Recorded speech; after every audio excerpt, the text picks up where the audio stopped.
wisdom, I pray. Guard, guide, and direct our paths as we, your people, deliberate on how to effectively and justly legislate on the issue of a national identification system. May your spirit of peace, understanding, love, and joy be present in our midst. In Jesus' name we pray. Amen. Thank you very much, Minister Smith. Secretary Grayson, are there any apologies for apologies? Grayson?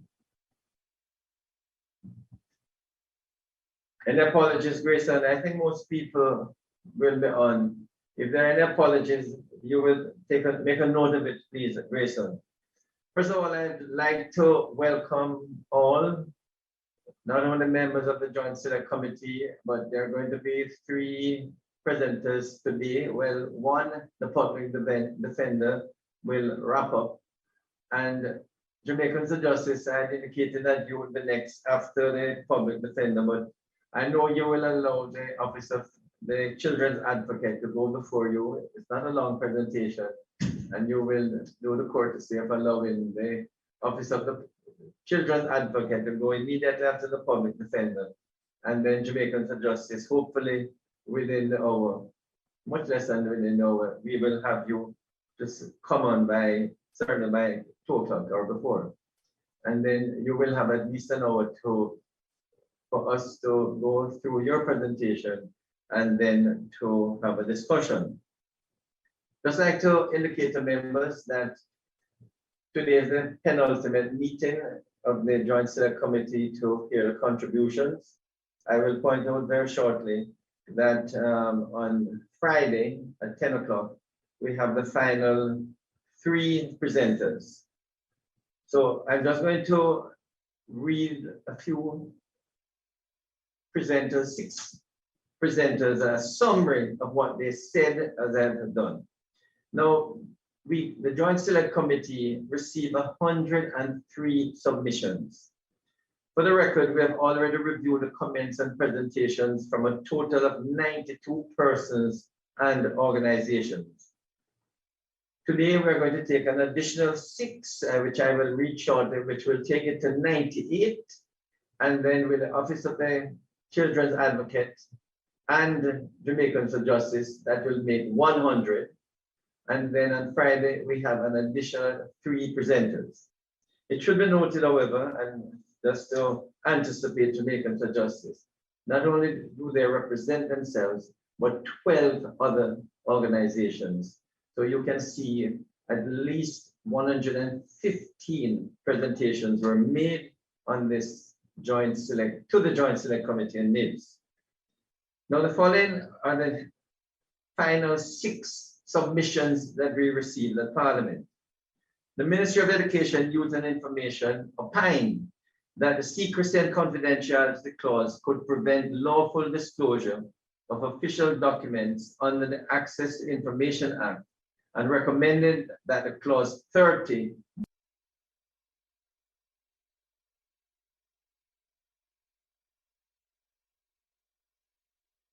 Minister, we're not hearing you all of a sudden. Yeah, we lost Studio Delroy. I think his connection dropped. Let me message and see if there's.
Hello, Phil. You doing your morning exercise?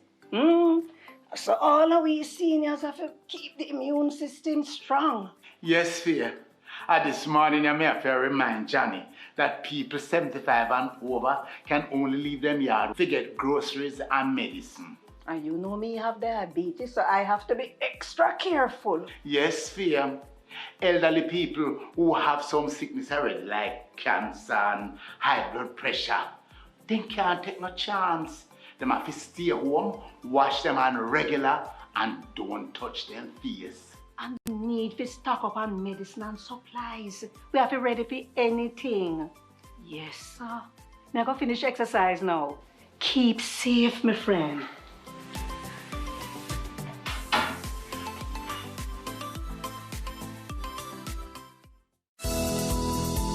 Reduce your risk of viral illnesses like the flu and coronavirus. Wash your hands frequently with soap and water. Cover your nose and mouth when coughing with a tissue and dispose of it. Avoid close contact with anyone with the cold or flu-like symptoms. If you think you've been exposed to COVID-19, stay home. Self-isolate immediately and call 888-1-LOVE. That's 888-663-5683. A message from the Ministry of Health and Wellness.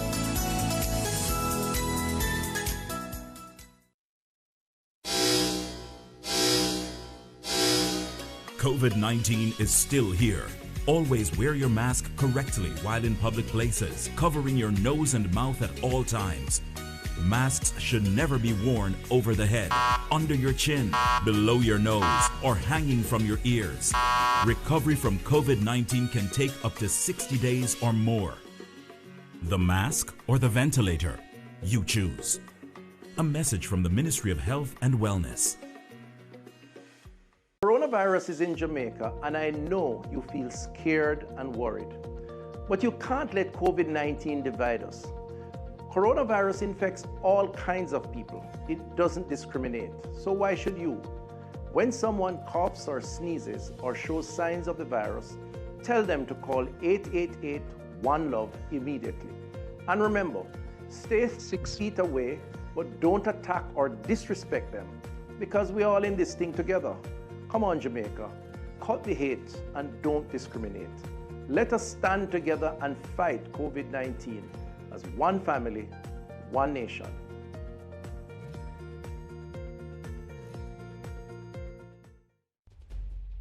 Hello?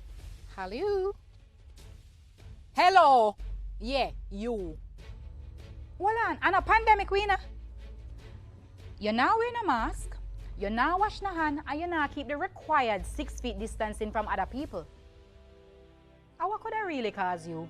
You need to stop it. That no mask, no wash and no distance something there, nah keep. You know what keep? COVID-19. Yeah, it not gone nowhere. COVID-19, they are same way. So here why you are going to do for all of we. Wear your mask. Wash or sanitize your hands pan a regular. And yeah, keep your distance, please. And thanks. How can we assist people who are blind and visually impaired during this novel coronavirus COVID-19 period? There are simple ways to help them navigate our streets and sidewalks, but many people are worried about social distancing. Not to worry, you can simply guide them with the sound of your voice, walking beside or in front of them. Let your voice be the helping hand you give them. For information on how to assist persons with disabilities, contact the Jamaica Council for Persons with Disabilities at 876-926-9376 or 876-618-1133. Remember to look out for the blind and visually impaired, not only today, but every day.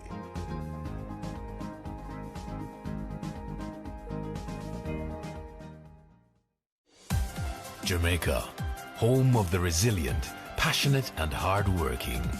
A people and a nation who have achieved and defied all odds, working to keep their economy growing, their country thriving, from investments made in innovative opportunities and exports demanded globally. We have a vision now within our grasp, where Jamaica becomes the place of choice to live, work, raise families, and do business. We will not let go of this vision. We will grow. We will overcome these challenging times and look to the future with hope and positivity. These are special times. The world as we know it has changed, but home will always be in our hearts. And in Jamaica, you can always find a home. Think you know Jamaica? Look again. You will be surprised. Alexis R., ISACA Kingston, the Ministry of Transport and Mining, the Ministry of Finance and the Public Service, and the Jamaica Progressive Party. Now, that would take us to 98 because we have another 2 submissions today, take us to 100, and then we have a further 3 on Friday. But I indicated that Jamaicans for Justice will note that they represent 12 other civil organizations. So we would on Friday have completed 115. Now, on behalf of the committee, I would certainly like to thank each person and entity who have taken the time to provide comments and recommendations on this bill. The committee has noted these concerns and recommendations, and each contribution has been presented to each member of the committee. And apart from that, the NIDS team has summarized and given me a summary of each of the presentations, many of which I've read, and also that all the contributors who have made significant input will form a part of the matrix that the Joint Select Committee will consider when we start to look at the bill clause by clause. So unless there are any member who has any comment at this time, we're going to firstly go into the reading and confirmation of minutes held January the 20th and 21st. And I'm going to ask Marsha, Minister Smith and Member Smith, and ask them to please review these 2 minutes. And if there are there any corrections, Minister Smith and Member Sivers, if there are none, please move for their confirmation.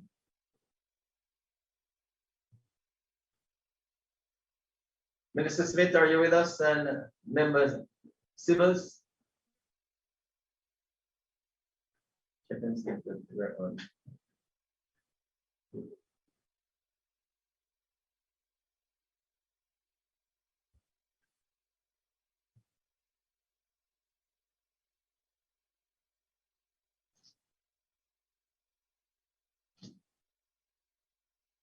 Minister Smith, can you hear me? Yes, Chairman. Yes, Chairman, Chair. we're hearing you now, and we're seeing you as well. Right. So, Minister Smith, I don't know if you heard that. I asked you. No, it's Minister Marsha Smith. Our minister can we move for the confirmation of the minutes of January 20th and 21st? I'm back. I wish to move for the confirmation of the minutes from January 20th and 21st. Member Sivers, are you on? Yes, Chair. I will second it. You're second then. Thank you very much. Now, members of the committee, are there any questions or concerns, matters arising from the minutes, or any issues before we start the presentations? If there are none, we are going to ask the public defender to summarize her presentation from the last occasion, and then Kamika Facey from NIDS will respond. So, public defender, are you ready? Mrs. Are you ready? Unmute your mic, please, and then you can begin.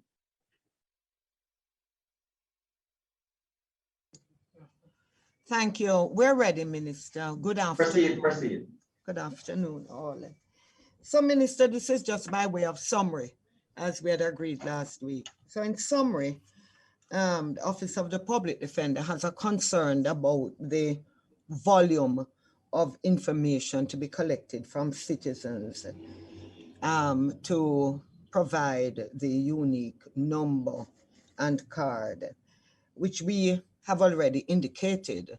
We believe the establishment of a simplified method of identifying Jamaicans and those ordinarily resident in the island, we support. So we start with that. And number two, Minister, we and committee, we're of the view that though you have received a widespread and a good sampling of opinions and so on, we wondered whether or not there ought not to be more public education, as because this legislation has a fairly long reach in the private spheres of individuals. Were you aware, public defender, we had 6 virtual town hall meetings? Yeah, we're aware of that. We're aware of that, Minister, but we're also aware of several connectivity issues across the island. So we acknowledge the town hall meetings, which we support wholeheartedly, but feel that we perhaps, Minister, could make a greater reach into communities.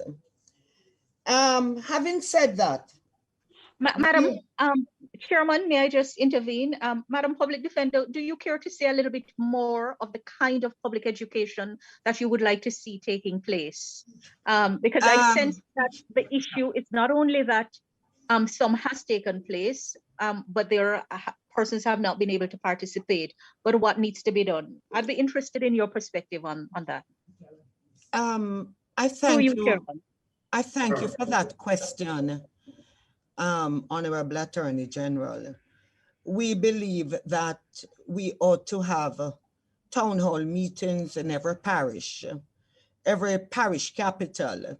And we believe that our systems of connectivity, including justices of the peace and other community-based organizations, ought to be involved in carrying this education program, both as to the advantages of our needs and disadvantages.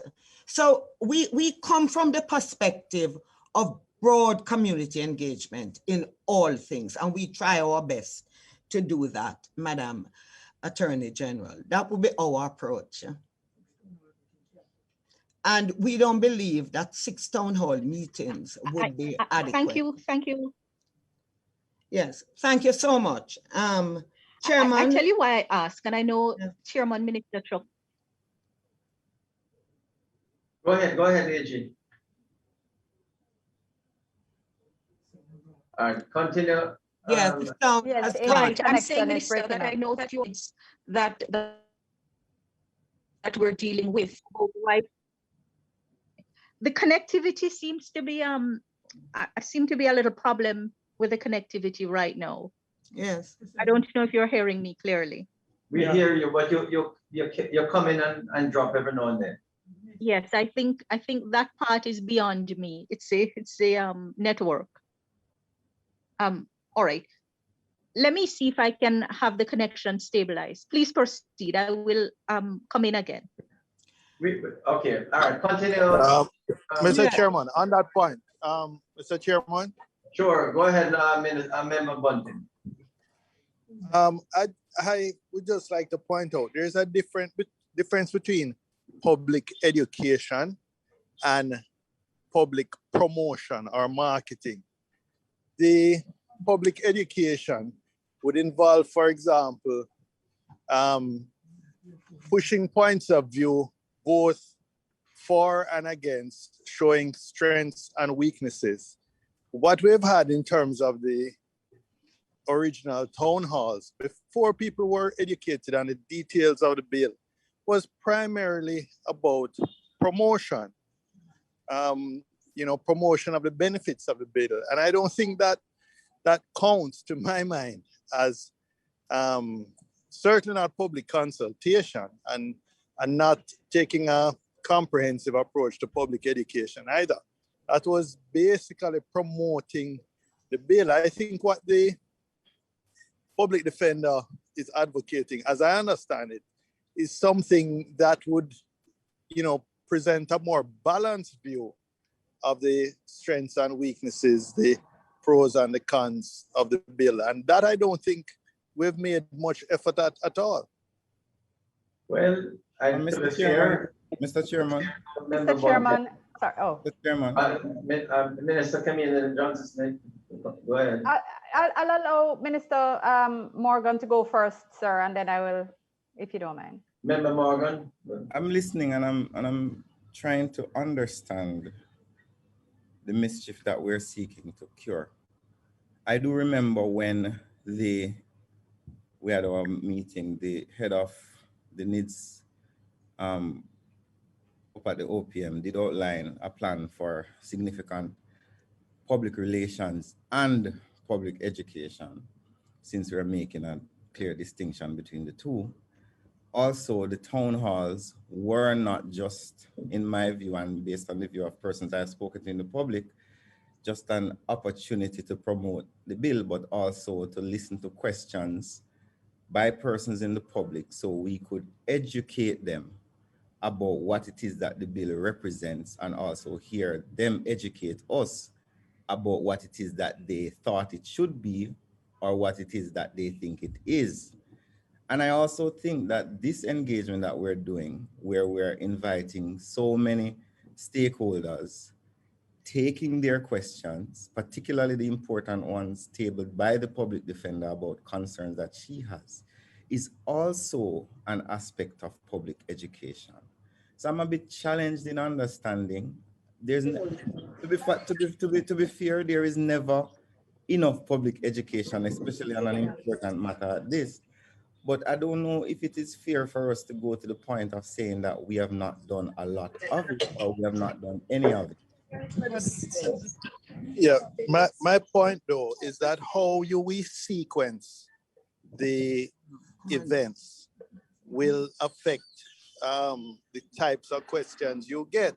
So for example, I would have much preferred these contributions from Jamaicans for Justice, the public defender, etc., to have come up front before we had the town halls, so that when you have the town halls, the public has the benefit of the perspectives of all these additional contributors to then make their points or to ask further questions. So even how you sequence the events by starting out with the town halls, I thought we sort of put the cart before the horse. We should have allowed the public the benefit of the contending views first, and then we open up to the audience. I mean, it would be, in a sense, if it would be like having a panel discussion with an audience, but the audience has to put their questions first before the panelists make their contributions. Well, Mr. Bunting, your argument is based on the reasoning, or there are some one at a time. Go ahead, Member Morgan, and then Member Camila Johnson. Your reasoning, Mr. Bunting, assumes that all the persons who have given us submissions are correct in their analysis of what the bill represents. So if you had done that, you would not have given the public the opportunity to have a full ventilation of what the bill actually is, so that when persons do come with their questions, with their positions, then persons would have a fair understanding of what the bill is versus what it is that the stakeholders want the bill to be. So the public was given the opportunity, based on my analysis, to hear from the technocrats as to what the bill is, not what the bill should be based on what a civil society or a public defender think that the bill should be. Not saying that they are necessarily wrong in their analysis, but you cannot depend on an external force to give you a ventilation of a bill when what they say about the bill, as we have seen on some occasions, may not be correct. Minister Johnson Smith, I think. Minister Johnson Smith, your comment. Yes, thank you, Chairman. I wouldn't mind supporting the views of Minister Morgan on this point. Just to first, however, indicate that the town halls were not only carried on the internet and promoted through social media, but they were carried live on radio, and they were carried on free-to-air TV, PBCJ, etc. So this was maybe the most widely disseminated town halls that have been held on matters such as these.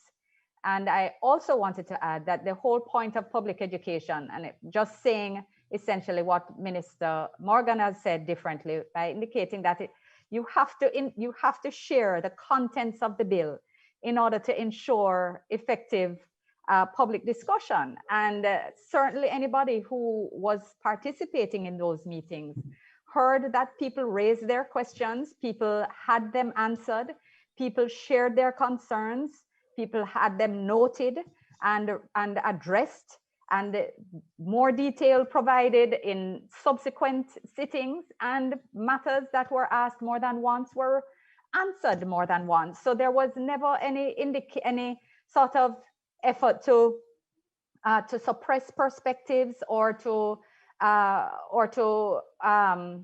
sort of constrain the type of discussion or argument. But public education is about educating persons as to the contents of the bill and its intentions, and allowing the organic discussions. So this is all part of it. And I think it's important for us to ensure the fullest discussion and not seek to label things in a way that is wrong in its sequencing, or inaccurate or incorrect rather in their sequencing. If the whole point of the process is to educate, to share information, to correct concerns where they need correcting, and to accept suggestions and take them on, as we have been doing as well. It's a part of a process, and there will be further public sensitization as well. But there is no single one way to do everything, Mr. Chairman. I just think that point needs to be made for the record, because we are taking all matters on board. And I think that was being sort of pushed aside and mischaracterized, I think, by the earlier statement by. May I just add for the record, public defender, that each of the town hall meetings, we at the Ministry of Justice were in touch with all the custodians, urging them to have the JPs listening or participating, and many in fact did send in questions, because I have urged the custodians to ask their JPs that this NIDS bill should be well documented by the JPs for education of their communities, informing and education of their communities. And I can tell you that from where I sit, I have been in constant touch, not only with custodians, but with hundreds, perhaps thousands of JPs, urging them to listen in at PBCJ while we discuss this bill. And if there are concerns, they're to express it to us. And as whenever we have these joint select committee meetings, which we have been doing for the last 2 weeks, we have urged persons to listen and to make comments. And let me assure you that apart from the press carrying it, a lot of people have been in touch with us, with me and the Ministry of Justice, expressing concern. So I have been in regular debate. So, I don't think that educating the public is an event. It is a whole process. Even when the bill is passed by Parliament, even when it starts to be enacted by the NIDS, I have no doubt that the process of education will continue. So bear that in mind, public defender. And if you don't mind, members, we'll ask her to continue and complete. Minister, I thank you. Chairman. Yes. Chairman, I think, the whole purpose of this Joint Select Committee is to come away with a bill for discussion on the floor of Parliament that properly reflects the aims that are being pursued. And instead of entering into the kind of destructive criticism, what I'm hearing from the public defender, and I stand corrected, among other things, is that since the framework of the bill is a voluntary one, in addition to what is happening now, when the law takes effect, then persons will need to be educated on the pros and cons of opting in or not taking on a NIDS, given what the national identification No, but AJ, I agree with you. No, I agree, and as I said, even after we pass one parliament, the NIDS team will have a serious challenge to educate persons whether to join or not to join. Okay, so I agree with you totally. Okay. So, I mean, the NIDS team will have a challenge even after the law is finally passed to invite and to encourage persons to be a part of the NERA. Okay, thanks. Okay, proceed, Public Defender. We're thankful, Chairman, and grateful for the comments that have been made. We just wanted to point out, however, for the record, that our paragraphs 8 and 9 speak to the matter of public education, and to say that we agree with the aspects of the Attorney General's last statement. Chairman, as you know, this is wrapping up, and we want to go straight to that troublesome section of 24, which we had started to talk about on the last occasion. And that can be found, Chairman, at our paragraph 72. It relates to the ex parte applications. We had some preliminary discussions about that. And one of the comments that we made is that the judge is not really adjudicating any matter because he's not hearing all sides. We want to make a specific recommendation for consideration, which is not contained in our submissions, which is that if it is that there is a decision to go via the route of ex parte applications, that there be some neutral counsel, neutral, not representing the police, not representing the persons whose identity is being sought after. Some neutral party be appointed to be part of that hearing.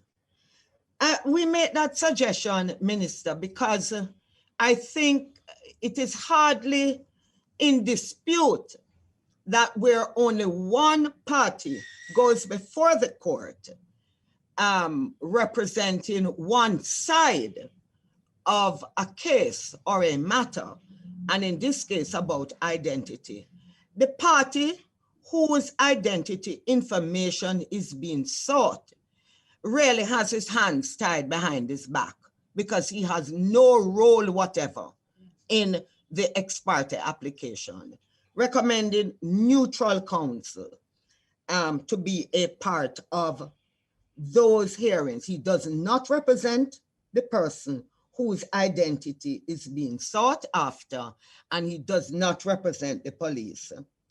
Minister, following on that, we have, because what really happens is that when the order is made, that individual whose identity would have been revealed by virtue of the court order having been obtained ex parte, that individual doesn't get an opportunity to review the decision of the court because that individual is unaware of what took place. That is our understanding of the intended legislation. What we have a concern, once the information is released to the JCF, how is that information stored? Amongst whom is that identity information shared? And the use to which that information is to be put. What we conclude is that that particular area, which can be regarded as a sort of tool to the police, we don't think it is covered in the aims and objects of the act, which is to provide identity to facilitate business and bureaucracy. So we put that in. Chairman, okay, points noted on public defender. Pardon? Just like. Didn't hear you, sir. I'm not hearing. If I could be allowed to complete our... I'd like to weigh in on this, yes. I'm not hearing at all. I don't know if we're speaking over each other, Chairman. Madam Public Defender, just seeking some clarity in the submission. Is it that you are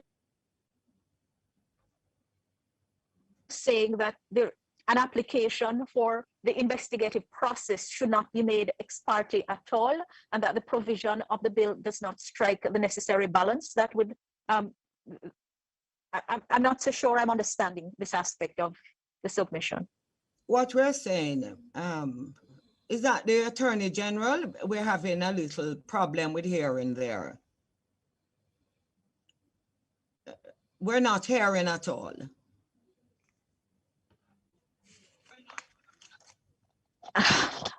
I was asking through Chairman Chuck, just for clarity in this issue that you're raising about the provision for an ex parte application to the court by the police where investigations are being carried out. We do not support it being ex parte. That's why we have come up with a recommendation, because of the sensitivity of information that may be required or unearthed.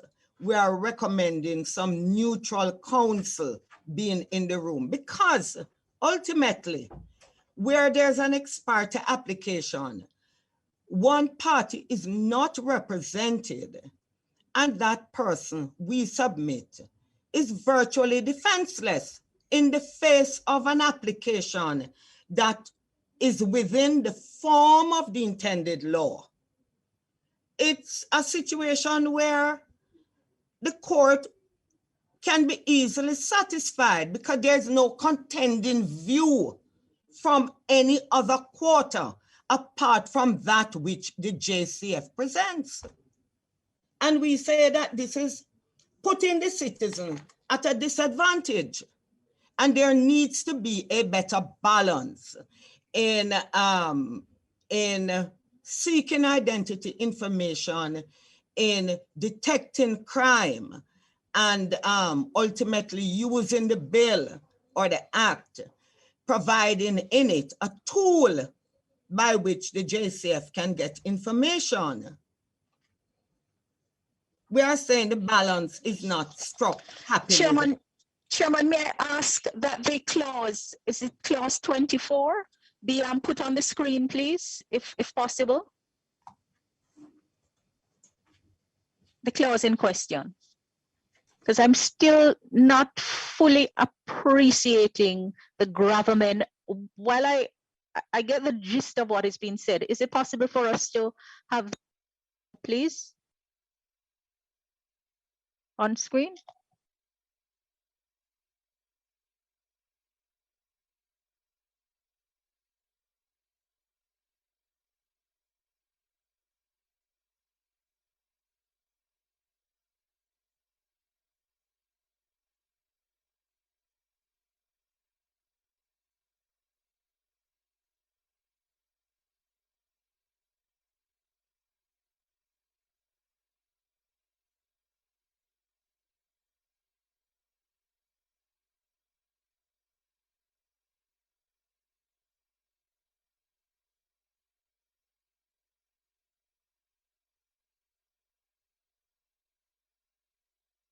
The judge is a neutral counsel that just.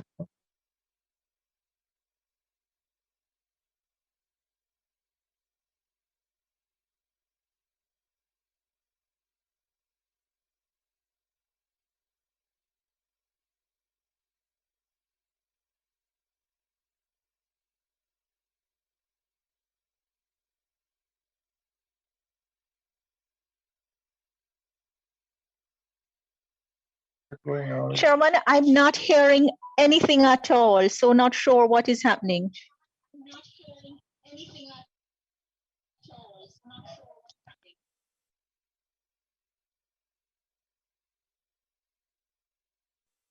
Ah, I see the clause is being put on the screen.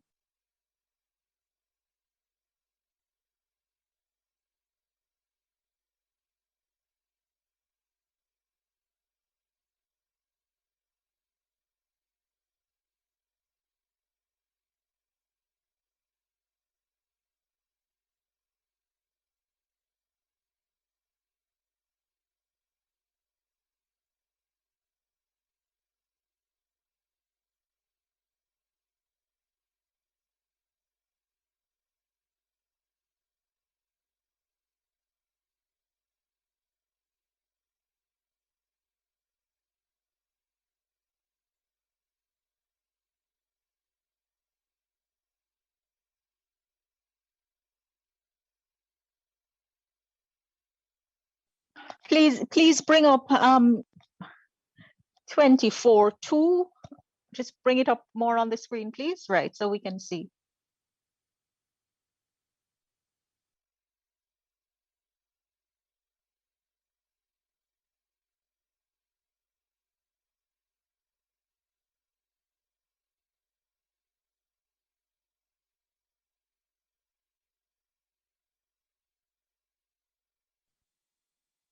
Right, so the clause is providing for an application to be made by the commissioner to the court for the NERA to disclose identity information to a specified officer not below the rank of superintendent for the purpose of preventing, detecting, and investigating the crime. And Madam Public Defender, you're saying that, I'm sorry, just scan it down a little for me, up, right.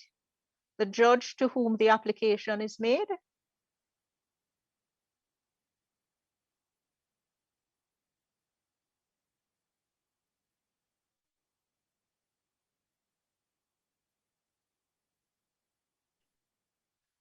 So when you look at what is actually provided for, I'm trying to understand what of and by itself is the harm being done given the specific provisions in the clause and what the judge would have to be satisfied about. I mean, ex parte applications are not unique to this bill. And I don't know what an independent counsel, because the disclosing of the identity is not of and by itself saying that the person under investigation is guilty of the offense. It's enabling an investigation to be done in a context where identity is both, I mean, it's not only probative of guilt, but it is also probative of innocence, for want of a better word. We don't prove innocence in our jurisprudence.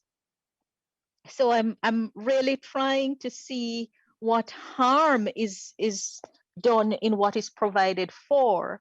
And quite frankly, I'm not seeing it, Madam Public Defender, respectfully, merely to say that one side is before the court seeking information of and by itself is prejudicial, doesn't follow.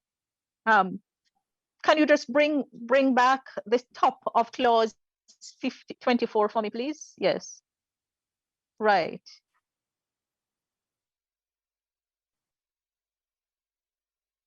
And usually, if we're understanding the aim of this section, this is not a case where the whereabouts of someone under investigation may be easily ascertained or ascertainable. Otherwise, you may not need to resort to the application, because the clause is saying it's almost as a matter of last resort, where other steps would have been taken. And the interest of justice is not just the interest of a conviction. It's the interest of what is just, and someone as you know, my training of the law as a minister of justice, as a practitioner before the court, even when AG, you've been dropping off just like I was dropped off quite a bit. the prosecutor. AG, you dropped off a bit. But the point It's that not the about public us, defender but it's to see what is before the. All right. The point the public defender is making is that, you know, she would like a neutral party. That's something that the committee can consider. But Minister, we have to look at what is provided for in the clause. We have to look at that. We pointed it out to her last time, AG. Right. That it comes as a last resort where the commissioner of police or the police have tried every other method to get some of information. So we tend to forget that a judge is a neutral arbiter. So even if there are certain inquiries that have to be made in order for the judge to satisfy himself or herself in respect of what is being asked. But without prolonging, Chairman, we will look carefully and closely at the recommendation and the issue raised by the public defender in respect of this clause 24. We can deal with it in yes, in due course. Yes. Thank you so much. You have some more time. Yes. What is happening here? Continue, public defender. I'm indeed grateful, Chairman. I just wanted, as a backdrop, and I didn't hear all of what the Attorney General said, but we would be grateful for the committee's consideration. Sure, and we said we would give it consideration. And I made that point, Chairman, within the context that our judges are themselves not investigators. Back to the provisions of Section 24. What we observe is that there's a provision for the destruction of identity information. And we see clarity on that. Okay. Because what we see there is subsection 7B. At that time, counsel, the person involved, the person whose identity information has been revealed by virtue of the order, he can now attend the destruction process with his attorney at law. We are not sure what is the identity information that will be destroyed. Is it all the matters contained that we had spoken about previously, birth paper, and so on? And at what stage does this person whose identity information has been revealed by way of an ex parte application, at what stage does he get a copy of that application? Because we submit, has the right to know whether or not any of his privacy rights have been violated by virtue of the activities of we'll ask the NITS team. That is. No, we'll ask the cases to respond to that point specifically in a short while. Chairman, let me just say preliminarily though that I understand and appreciate that aspect of the submission by the public defender. Sure. Chairman, it is my view that when we sit and look at it in more detail, other aspects may make sense or appear to be deserving of more consideration. In terms of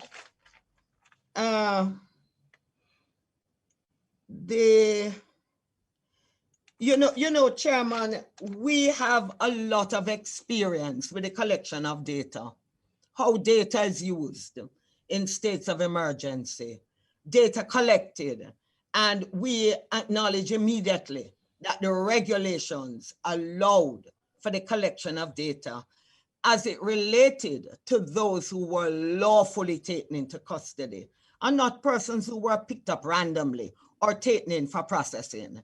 There is a vast array of data out there, including data of persons who came to visit with detainees to provide necessaries to them. We don't know how that data is being handled, how it is being managed, how it is being stored, the use to which it is being put. And we have concerns about that. And I would say, Minister, that you are aware of it, and I know the Honorable Attorney General is also aware of it.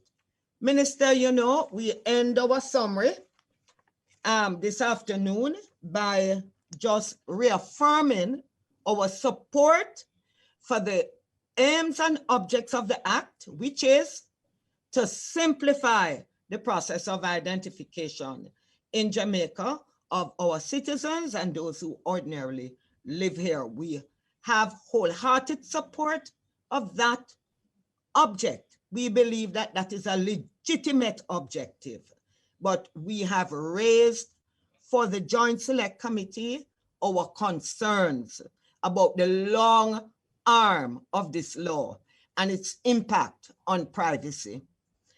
And those are provisions contained in the Constitution. Right. Public Defender, we're going to ask Ms. Kamika Facey to respond, but I'd like, after she responds, to ask you two questions that you could respond to.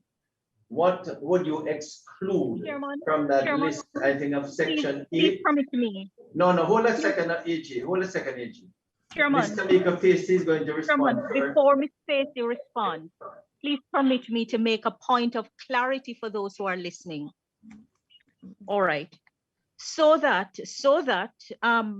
the impression is not given that when information is collected by the state in respect of visitors to persons who are arrested or detained, that it is somehow nefarious. I'm not saying that is the point that the public defender was making. We have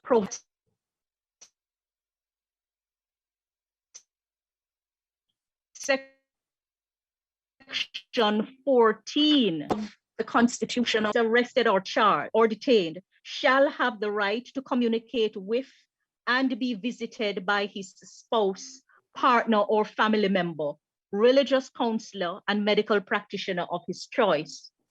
And when that right is exercised, it is absolutely necessary for notes to be made and data gathered in respect of that. Nothing untoward. I appreciate the concern about how the data is used, but when we guarantee rights, and those rights are being exercised in relation to persons in detention and in custody of the state, then information has to be gathered. Good. Okay. Thank you, AG.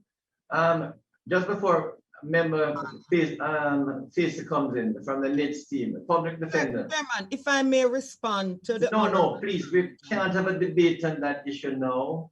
But we're not talking about just data. We're talking about fingerprint and photographing of visitors. But very well, Minister. Yes, very I know that's an issue that you have written to the AG and myself about, and you know, fine. Your order is up, okay? Now, what I'm really saying is that I'm going to ask the Public Defender. You made some comments about the trove of 21 matters that needed to be put in section 11. Yeah. I wouldn't mind hearing from you, which ones would you exclude? Okay, not now, after Ms. Facey responded. And secondly, you did mention earlier in your summary that the benefits and negatives of the bill. Could you identify a few of the negatives, you know, of the bill so we can see how, or of ID, so we can see how they can be dealt with? But I'm going to ask Ms. Facey to respond now. I would like to just indicate to members of the public who are listening that the NITS team has done a detailed analysis of the Public Defender's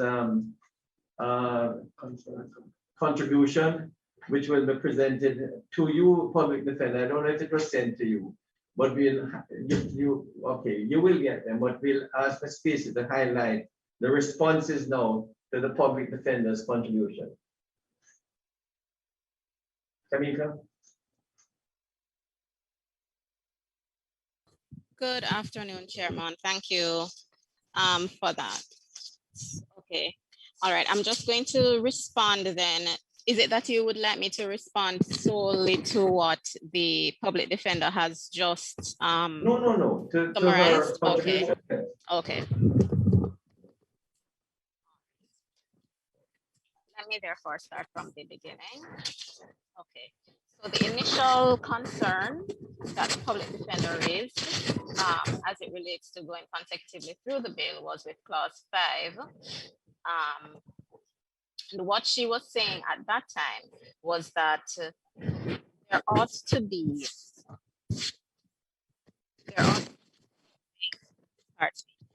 be something in the bill indicating that the authority would have to be regarded as a data controller under Section 2 of the Data Protection Act. And we're indicating that clause 5 of the bill does require the authority to comport itself in accordance with that act. Clause 6 also requires the board to ensure that the policies of and protocols of the authority are developed with regard to that act and in accordance with that act, and that the CEO administers the authority in accordance with that act. Clause 27 also mandates and empowers the National Databases Inspectorate to monitor the authority to ensure compliance with that act.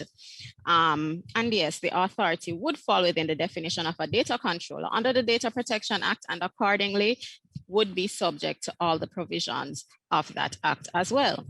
As it relates to cooperation between the authority and other public bodies, just wanted to point out that the policy intent of clause 8 is solely to facilitate the proper discharge of the functions of the authority. So any data sharing which takes place would be solely for that purpose, such as to ensure, for instance, that an individual's records are accurate, which would require the individual's consent. No information would be shared without the individual's consent. We wouldn't be able to collect that information from any other authority without the individual's consent, and we would not be able to share it without individuals' consent. Now, there may be other reasons, for instance, for cooperation in order to ensure the proper administration of the bill. For example, persons with disabilities, clause 5.7 requires the authority to have regard to the needs of persons with disabilities in performing its functions. So one particular type of cooperation that we could institute would be between the between the authority and relevant MDAs, such as the Ministry of Labour and Social Security and the Council for Persons with Disabilities, to ensure that the mandate is achieved, right? Again, just to reiterate that the authority is constrained by the bill and by the DPA from requesting, receiving, and providing identity information on an enrolled individual without that individual's consent. Also to point out that clause 6.1b outlines the necessity for conformity with the DPA, the Financial Audit and Administration Act, and the Public Bodies and Management Act. And so for those also would require cooperation under those particular pieces of legislation. So it's solely for administering the act properly. As it regards the voluntary nature of the bill, you had indicated that the denial of service or access to service should be reported to the Inspectorate for remedy, and that there should be specific provisions to protect individuals who choose not to enroll in the needs ought to be placed in the legislation. Now, the entire scheme of the bill is voluntary, and that's shown by provisions such as those relating to cancellation of enrollment upon the request of the enrolled individual, as well as the fact that the authority must indicate to an applicant that the enrollment is voluntary and that they may cancel at any time. As it relates to a provision indicating that an individual may not be denied access to services, were not enrolled. This issue has been previously raised, and the committee indicated its intention to revisit same. The denial of service or access to service that is not being reported to the Inspectorate for Remedy is not within the scope of the bill, but given that the committee will be revisiting the scope of the oversight mechanism as well as the corporate governance structure, it may very well be that the committee may wish to consider that as well, dependent on what the committee wishes to achieve. As it relates to, you also had some queries with regard to clause 11, specifically with regard to the amount of data that is being collected. As the minister had, just to point out that framework, so in clause 11, it is indicated the data set that is required from or that may be required rather, from someone who chooses to enroll. And the point of, and then clause 12 is basically outlining the manner, the way, and the documentation or evidence that will be utilized to verify the information that was garnered under clause 11, right? As it relates to the amount of data, the data set that is being requested is necessary to achieve the mandate of the NIDS, while it's still in accordance with the minimalist requirements stated in the Constitutional Court's judgment. Now, it may seem like a lot. Clearly, it seems like a lot to you. However, as the minister pointed out, not everything will be applicable to each person, as well as the fact that not every person will be able to actually provide all of this information. So it depends on their particular circumstances.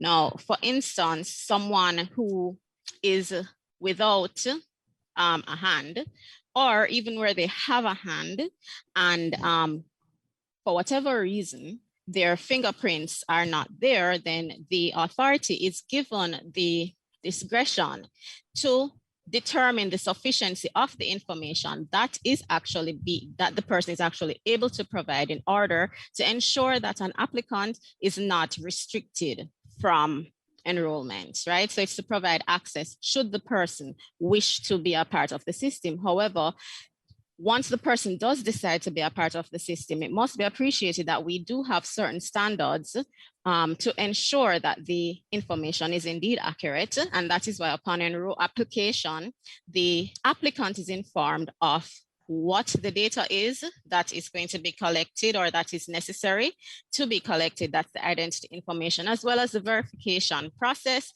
what will be done with that information, why the information is necessary there. So this is to ensure that informed consent is what the applicant is acting upon. So they are indeed actually told, or will actually be told, of all of that upon application. The bill requires that. And that section will again be looked at by the committee for other reasons, right? And the data set, the point of the data set is also to ensure that data will be collected at one point in time. And so the data set has to be wide enough to meet, for instance, KYC requirements, so that the bank may interface with the authority solely to be able to find out that, yes, this person is who they are, but not to be able to garner any identity information on the person. Pardon me. Okay, right. Not to be able to do that. So persons will. Miko, yes. Can I just interject? Go ahead, Eddie. We're not hearing you. E.g., we're not hearing you. Hearing me now, Minister? Hearing you now. Yes. Are you hearing me now? Yes, yes. Right. I think the important point is that we have to look at the bill as drafted, whether it makes it sufficiently clear that the menu of options are really just options, and to ensure that from a reading of it, it is clear that these are the areas from which the biometric information can be drawn. Right. In other words, they're not mandatory. It's a menu from which it will be drawn. That's why I really wanted. So we know the policy intent is to provide a menu. Right. All right, so we'll come back to that in a moment, AG. But finish up, Jamaica. Thank you, Minister. As it relates to the identity information of participants in the Justice Protection Program, we just like to point out that the framework for protection of someone actually falls under the Justice Protection Act, and that creates the administrative center. So it's not just anyone, it's an actual, the administrative center is defined in that act as the witness protection program of the Ministry of, at that point in time, Justice and National Security. And they are the ones who would be contacting the authority, practically contacting the authority and indicating the type of agreement. So it is not, it wouldn't be appropriate for that sort of information and that sort of, those matters to be placed within this bill. That's really for the remit of that existing piece of legislation. Disclosure of identity information. All right. Now, we have gone through that several times, and I believe that the minister had indicated. That's section 24. Right, section 24, I'm sorry, right. So you had requested information as to when the data subject would get a copy of the application or the order. And it's interesting because on one hand, you are requesting that, and on the other hand, the JCF and other particular persons who submitted indicated that that should never happen. However, note that under the DPA, yes, they did indicate that. Under the DPA, the data subject does have the right to receive information on how and what has actually occurred with their data, how the data has been processed. And therefore, though that was not specifically included, it is still possible for the judge in their discretion to indicate that. And it is possible for the committee to give consideration to that being done. The data subject always has the right to request request information as to the processing of their data that is within the system.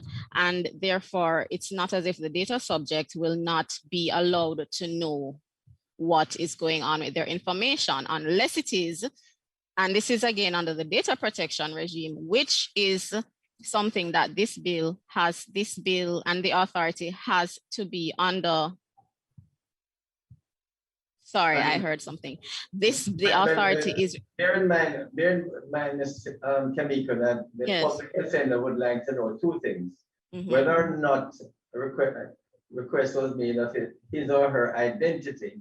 But secondly, okay, sorry, Minister, I didn't hear you. Minister, could you say the first thing, please, again? No, I wanted you to give a more fulsome response to the public defender in terms of how quickly does the person know that his information about his identity has been requested, firstly.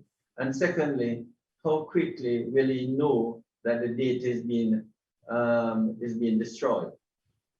You get me? Because he has to be present when the data is being destroyed. Oh, okay. So the question is there some sort of time period that the person would be aware of what is happening? Okay, well, as it relates to the data being destroyed, the bill does indicate and let me give you the specific reference, that the data must be destroyed within 3 months of particular events occurring. So that is at 24/5. And it is during that time that the individual concerned will be notified that the data will be destroyed and that they can be present for the destruction of the data, as well as the time and location for the destruction, and the fact that their attorney at law, his or her attorney at law, may also witness the destruction. As it relates to the actual number of days, that was not indicated in the bill. It was felt that that should not be something that should be stated within the bill, and that would be something that would perhaps be best or most appropriate to be put in regulations. As it relates to how soon the data subject would know that information has been requested, that would depend on what exactly the judge has indicated in their order. And also, so the authority would not be indicating this as a matter of course. The data subject has the right to know what is taking place with their information, but this is not something that the authority would be indicating as a matter of course. It's now within the courts, and the courts would deem the process, would indicate the process, and would indicate when and if that information ought to be disclosed. Okay, thank you very much. Is that it, Ms. Stacey? No, Minister. The requests for, right, the definition of accredited third parties, the committee has already looked at that and indicated that they would be revisiting as necessary. With regard to the National Database Inspectorate, the OPD, the public defender, has indicated that she believes the inspectorate should be independent of directions, free of political influence, direct or indirect. And she also wished to know, or rather suggested that the oversight authority should constitute a port of call for redress. It should be empowered to receive and investigate complaints of violations of any provision of the Act, to make recommendations for remedy, including compensation to the aggrieved party. And we point her to clause 27.2F, which indicates that the authority indeed may investigate any issue or complaint regarding the conduct and operations of the authority that comes to the attention of the authority. So it can be just during normal oversight, or if someone makes a complaint. With regard to, though, the entire oversight framework, the committee has indicated, public defender, that they will be reviewing that particular structure. With regard to the penalties, you had indicated that clause 30, which speaks to secrecy and confidentiality. And here I will just indicate that under this bill as well, the police, you had requested information as to how the information would be utilized, or rather indicated your concern over the fact that it isn't indicated in the bill, how the information is going to be utilized, how it's going to be stored, etc. Again, we point to the fact that once the commissioner of police receives this information, he or she also becomes a data controller for the purposes of the Data Protection Act, and accordingly is required to act in accordance with that particular piece of legislation. It's also within the court's discretion to indicate, what exactly needs to be there, or to be satisfied that these particular issues are correct and are in place before, and the particular infrastructure, etc., is in place before granting that order under that application. Also, this particular clause indicates that anyone who receives information under the NERA bill is also bound to secrecy and confidentiality and must act in accordance with this piece of legislation. The penalties for your other concern, however, as it relates to clause 30, was that the penalties should attract a term of imprisonment and that there should be no fine, because a pecuniary penalty may become the cost of an operation for persons who traffic data, such as lot of scammers. And just to indicate to you as well that the committee will be reviewing the entire offense and penalty structure.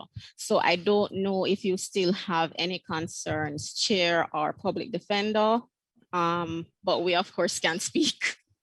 Okay, thank you, Ms. Stacey. Public Defender, Mrs. Harrison Henry, I'd ask you 2 questions, but you can not only answer those, but you can add any response to what Ms. Stacey has put forward. So over to you for a few more minutes, Ms. Harrison Henry. Just a few more minutes, Chair. I would prefer to get the comments from my friend, the written comments, and she knows I will respond to her.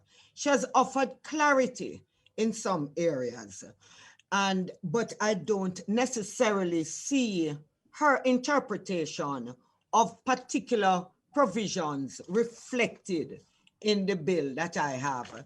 So perhaps it may be, Chair, that we will respond, but you had asked me a question and I want to answer. What material do we think that John Brown Public should provide to the Needs Authority to be able to be enrolled? And we look at the legislation, Chairman, and we would refer the committee to the intended section 19 that basically outlines what is going to be on your NIDS card. And it seems to me that the information required here is similar to, is adequate to identify anybody. So for instance, name, date of birth, facial image, manual signature, parish of enrollment, and of course, date of the card, expiry date, control number. Our understanding of identification is based in your birth certificate as a central document, your facial recognition or a facial image, and a manual signature. I say all of that, Chairman. You remember the last time we were talking, we had looked at the information to be taken from persons based on age appropriateness. We talked about, for instance, an 18-year-old who would not have the slew of information contained in the proposed act. And yet that would be adequate to identify a young person.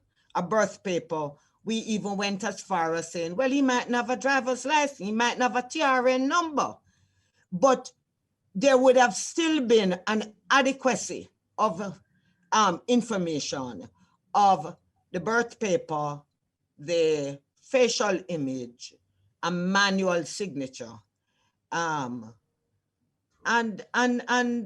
it is along those lines that we believe the objectives of the Act can be properly discharged, which is to provide safe, reliable, and robust verification and authentication of identity information for citizens of Jamaica and persons ordinarily residing in Jamaica, strengthening identity, security, and cyber and so on.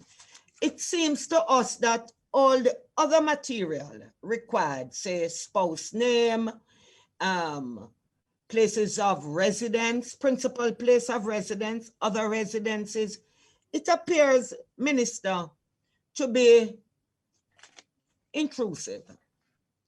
And we would want us to review the extent of that reach of the law into areas that we regard as being protected by our freestanding privacy provision in the Constitution and bolstered by other constitutional provisions. Those would be our submissions, Minister. Okay, thanks. Thanks, Public Defender. Just a note, as the Attorney General pointed out, the 21 pieces of legislation is just a menu, as you quite right to point out, which I noted last time. Maybe half of them may not be available. But at least if we can't find out, some of the information about the individual, which you say would be put on the card in 19, we can at least check back to see if there are other information from the list to ensure the uniqueness of the individual. You see, it's very important because remember, this is a unique identification. And one of the concerns why I can see why you might want to use at the registration stage for an adult, for example, was a driver's license, a passport, Not that they're going to be put in on the card, the identification card, but at least you can check back to see whether this is the person that you're actually identifying. Because obviously, a person 18, 19, many of them may not have an ID card, yes, but those who have an ID card, at least it is a good beginning to say that you know you have a passport or you have a driver's license or an electoral card. That would be the beginning to verify all the other information which are now collecting. So I think the idea why you have those 21 pieces is to make it easier for registration. Because if you don't have, the more information you have, the easier it is to say that this is the individual that you're registering. So it's not that they're required, as we pointed out, but it is to ensure ease and timely registration of the individual. Because if in fact the person registering has a driver's license and a passport, which have the same information, then the likelihood is that, you know, all of the information you're collecting are easily verified. But to the extent to see that you get information on a person, you know, date of birth, for example, and the name of the person, I think you're aware, and I'm aware, that there are many persons whose birth certificate has been used to get, not this person whose birth certificate is the person, you know, but another person who uses that birth certificate to get driver's license, to get passport. And I know this is not anecdotal, because I've had in my legal profession to get those persons to go to the passport office and admit that they did something fraudulently.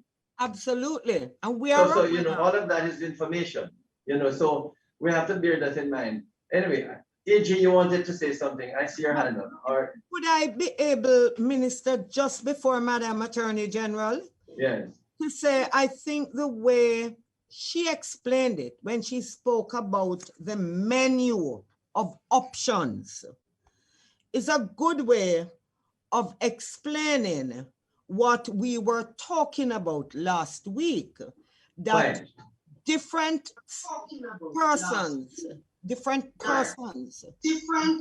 would have hearing a feedback. All right. The AG's mic is on.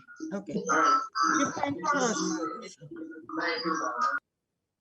at different stages of one's life would have different material to offer.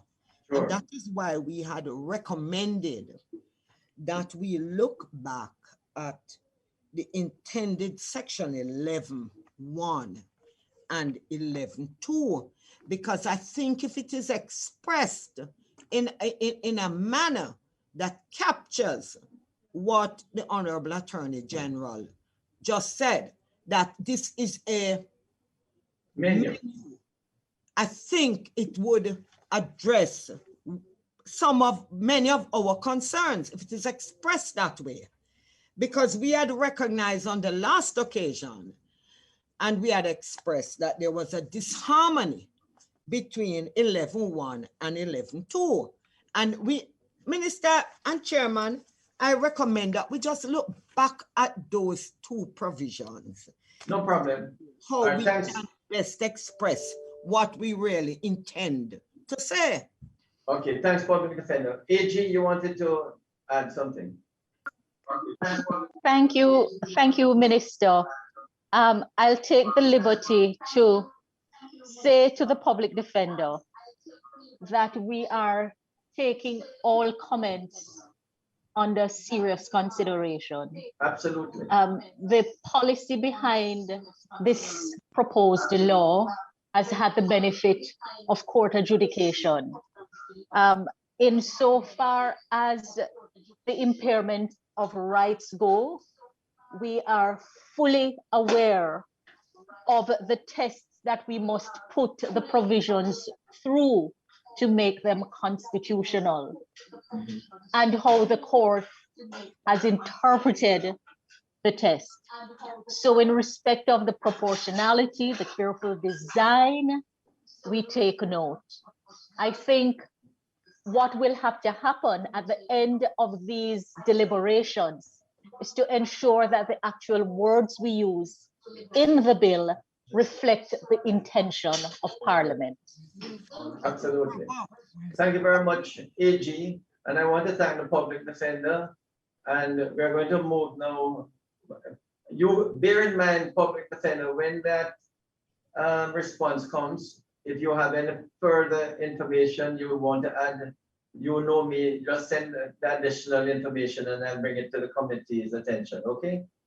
Thank you very much. Chairman, and we're asking that we be released at this time. No problem. No, sure. Thank you so much, and to all my colleagues. Thank you so much. Thank you very much for being with us. Bye. The Office of the Children's Advocate, Mrs. Harrison, are you on? Yes, I am, Minister. I am. Thank you. Good afternoon, Minister, other members of the committee, and my colleagues. First, let me thank the Joint Select Committee for having invited the Office of the Children's Advocate to contribute to this very important discussion. We deem it really a privilege to be here. And of course, as you know, Chair and other members of the committee, based on paragraph 11 of the first schedule to the Child Care and Protection Act, this falls squarely within the mandate of the Office of the Children's Advocate to really review legislation from a child rights perspective to ensure that there are no provisions, for example, which do not pay adequate attention to the rights and best interests of children. And for completeness, of course, children really means anyone under 18 years. Right. So I'll move straight into it because I know that we're pressed for time.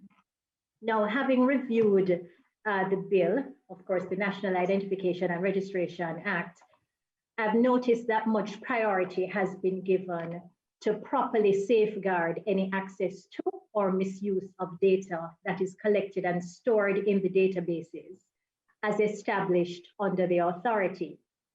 This focus, of course, is well placed, and I notice it has been stressed throughout various provisions of the bill.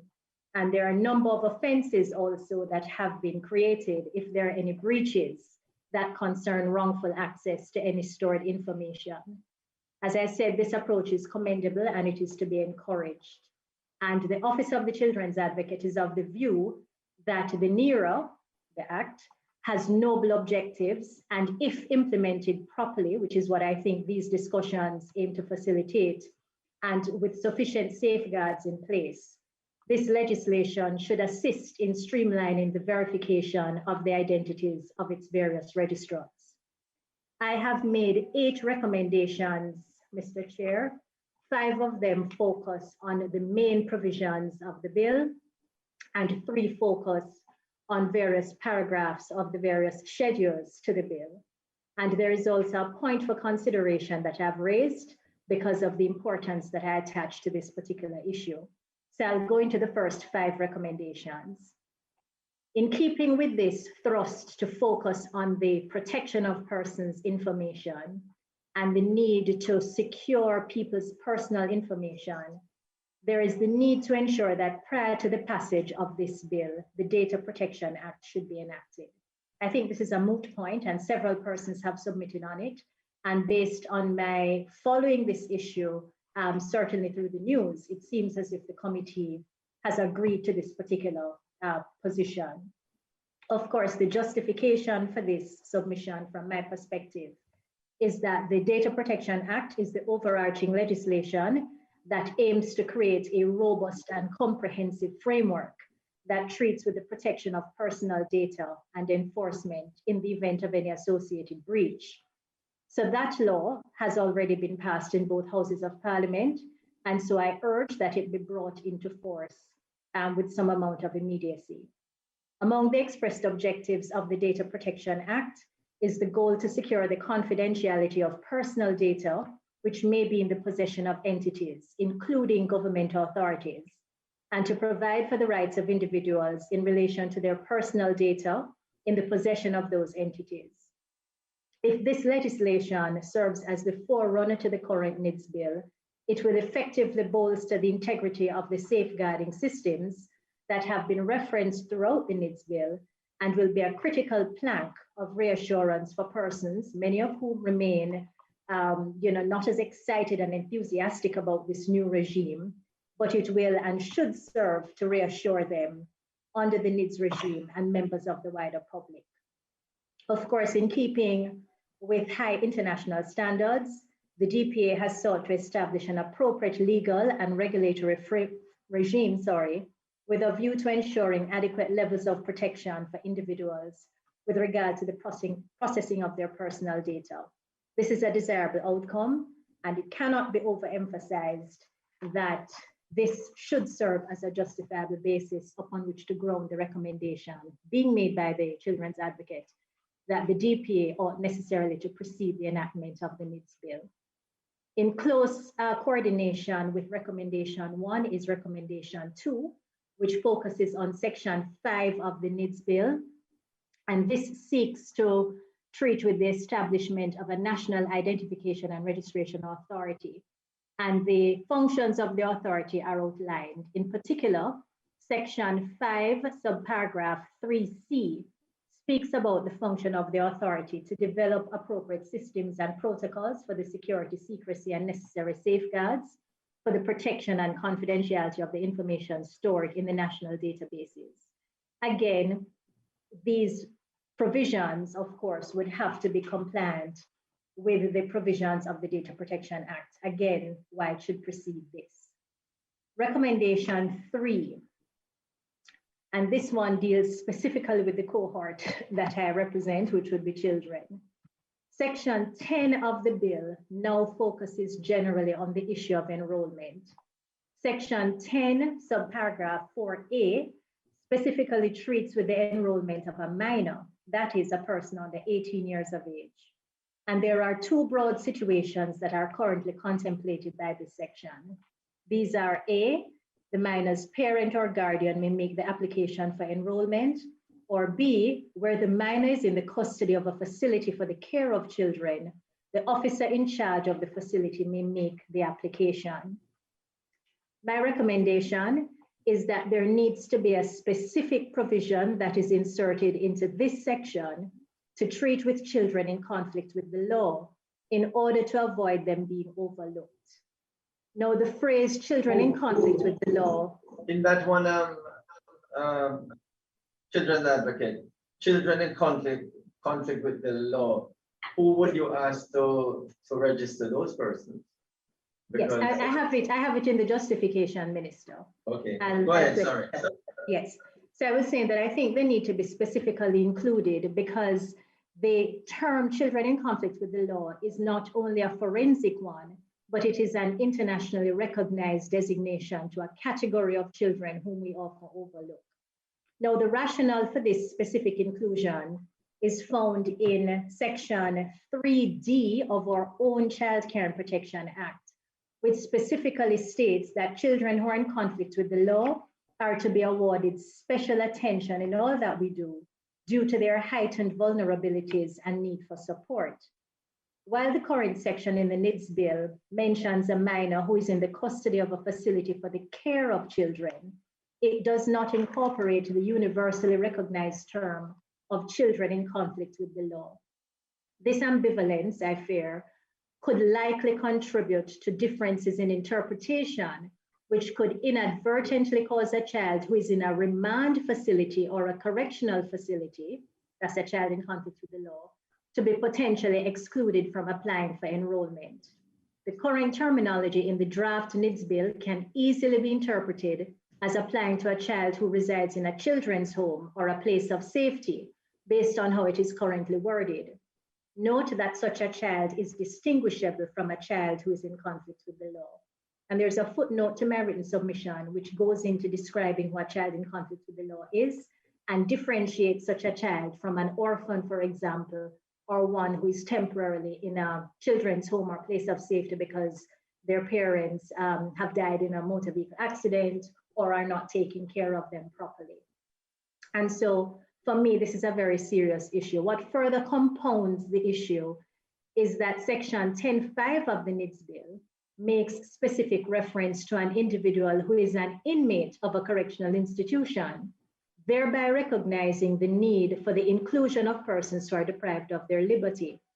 It is worthy to note, however, that an inmate, as defined within the Corrections Act, which the NIDS bill references, does not in fact include a minor. This provides further justification for children in conflict with the law to also be included by having a specific provision inserted, perhaps by including an additional subparagraph numbered section 10.4A3.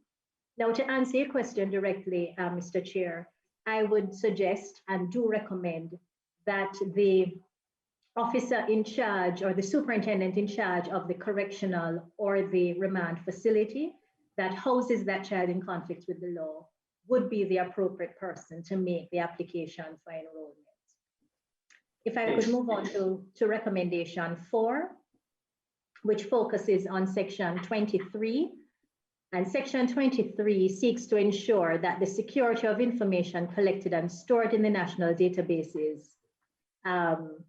So this ensures the security of information collected and stored, It is observed that section 23C currently provides that the authority shall ensure that the identity information of enrolled individuals is accorded the highest level of security. My recommendation here is that this section be expanded to include specific mention of penalties that will flow if any employee or agent of the authority breaches the confidentiality of information stored and/or wrongfully accessed, and/or wrongfully accesses any stored information. This needs to be explicitly provided, even though under the broader regime, they'd be seen as data handlers, but it is my view that this is so important and would really support citizens buying into the security of this regime that it needs to be explicitly provided for and linked to very stiff penalties, so persons understand the importance being attached to the confidentiality of their personal information. Of course, as I said, justification that I've cited for this recommendation is the need to engender confidence in the security of the NIDS as being paramount. There ought to be known consequences for how persons, wherever placed, are dealt with in the event of any breach. Additionally, the fiduciary duty and responsibilities that persons who will be employed by the authority must observe in relation to registrants' data has to be emphasized. Mr. Chair and your members, this whole concept of the centralization of citizens' sensitive personal information really being kept now in the breast of the arm of the state is a paradigm shift for how Jamaicans have done business and have gone about their personal life ever. And so this shift has to be recognized and assurances have to be palpable so that the citizens will make use of the framework that is being established for a good purpose. Recommendation 5 focuses on section 24 of the bill. I noted with interest that my colleague, the public defender, also commented on section 24. My concern, however, is different from hers. Because just as an aside, I think that the judge being vested with the relevant jurisdiction, would be a competent party to weigh all the issues. That aside, I'll go to my comments on section 24. Now, section 24 of the bill addresses certain limited circumstances in which there may be disclosure of identity information to specific individuals. Section 24.2, for example, makes it possible for the Commissioner of Police, for national security reasons and the investigation of crime, to make an ex parte application to a judge of the Supreme Court for disclosure of identity information. I take no issue with that. Section 24.3 goes on to outline the basis upon which such a judge may grant the application, while section 24.5 addresses the destruction of any such disclosed information within specified periods. Again, while no issue is being taken with this, it is being recommended that in addition to these windows for the destruction of the information, section 24 ought to be expanded to include considerations surrounding the need for limited access to any such data, and also as to the conditions of security and storage, whilst in the possession of the Commissioner of Police or his designate. Again, I know that they would be now classified as data controllers under the DPA, but I think that since the section goes on to talk about the importance of storage and access and so on throughout the entire process, I think even during that disclosure, there needs to be a specificity that's included in section 24 that talks about the conditions of storage and security. No, bear in mind, I'm children's advocate. If you had a look at section 30, which speaks about the confidentiality of the information disclosed. So the idea was that that information would be kept confidential to the Commissioner of Police and certainly to a limited class of people. Yes, I saw it, Minister. I saw it and I noted it, but I still believe with the perceptions and views that are held in some areas of our population, some justified, some not justified, some inflated, some anecdotal. I think because we're really going into new territory here, that it would be prudent, if you will, to weave in specifically in section 24, the fact that you're talking about now the disclosure of persons' information. Yes, section 30 is a catch-all, but I think that it needs to be emphasized again in keeping with the communication to persons who have particular duties under the Act, in keeping, that they keep at the forefront of their mind their fiduciary responsibility and obligations, but also I think it's a very strong way to communicate to members of the public that, look, even when we think that there's justifiable reason and a judge has said, yes, limited disclosure for these purposes, there is a recognition in the relevant section that speaks about how that information will be stored. So I did see it, Minister. The only concern I have, though, is how would you circumvent the persons who would have access to that information? I mean, it may well be the superintendent in the parish, for example, and may well include an investigator of a crime. You get me? So the real challenge that I would have, which the NITS team will have to assist us with, how would we circumvent, the limited class of person who would have access to that information released to the Commissioner of Police? But it's a point to note. Okay. Yes, and I think, Minister, that there's precedent for it. Certainly, just from the top of my head, when I think about the applications, for example, under the proceeds of crime legislation, that deal with all of those financial crimes. Yes, there is disclosure of persons' banking information, for instance. Yes, there are monitoring orders so we can see what's happening with the activity of your banking accounts, but that's really on a need-to-know basis for the purposes of a specific. Okay, something to look at. It can be looked at, yes. Right, if I could move on to recommendation 6, therefore. Recommendation 6, I've finished with my first 5, which deal with the substantive part of the legislation, and I'm on to the others now. So recommendation 6 focuses on paragraph 4.1 of part 2 of the first schedule to the bill, and it deals with the composition of the Board of Management for the authority. And it is being recommended here that subparagraph A be expanded to include the Children's Advocate along with all the other persons who are listed there as one of the ex officio members. Now, the justification for this is grounded in the fact that since the Child Care and Protection Act was enacted in 2004 in Jamaica as a direct byproduct of Jamaica's ratification of the UN Convention on the Rights of the Child, that legislation ushered in a rights-based approach to all matters impacting children, and it also provided for the creation of new institutions which were in line with Jamaica's commitments under the Convention on the Rights of the Child.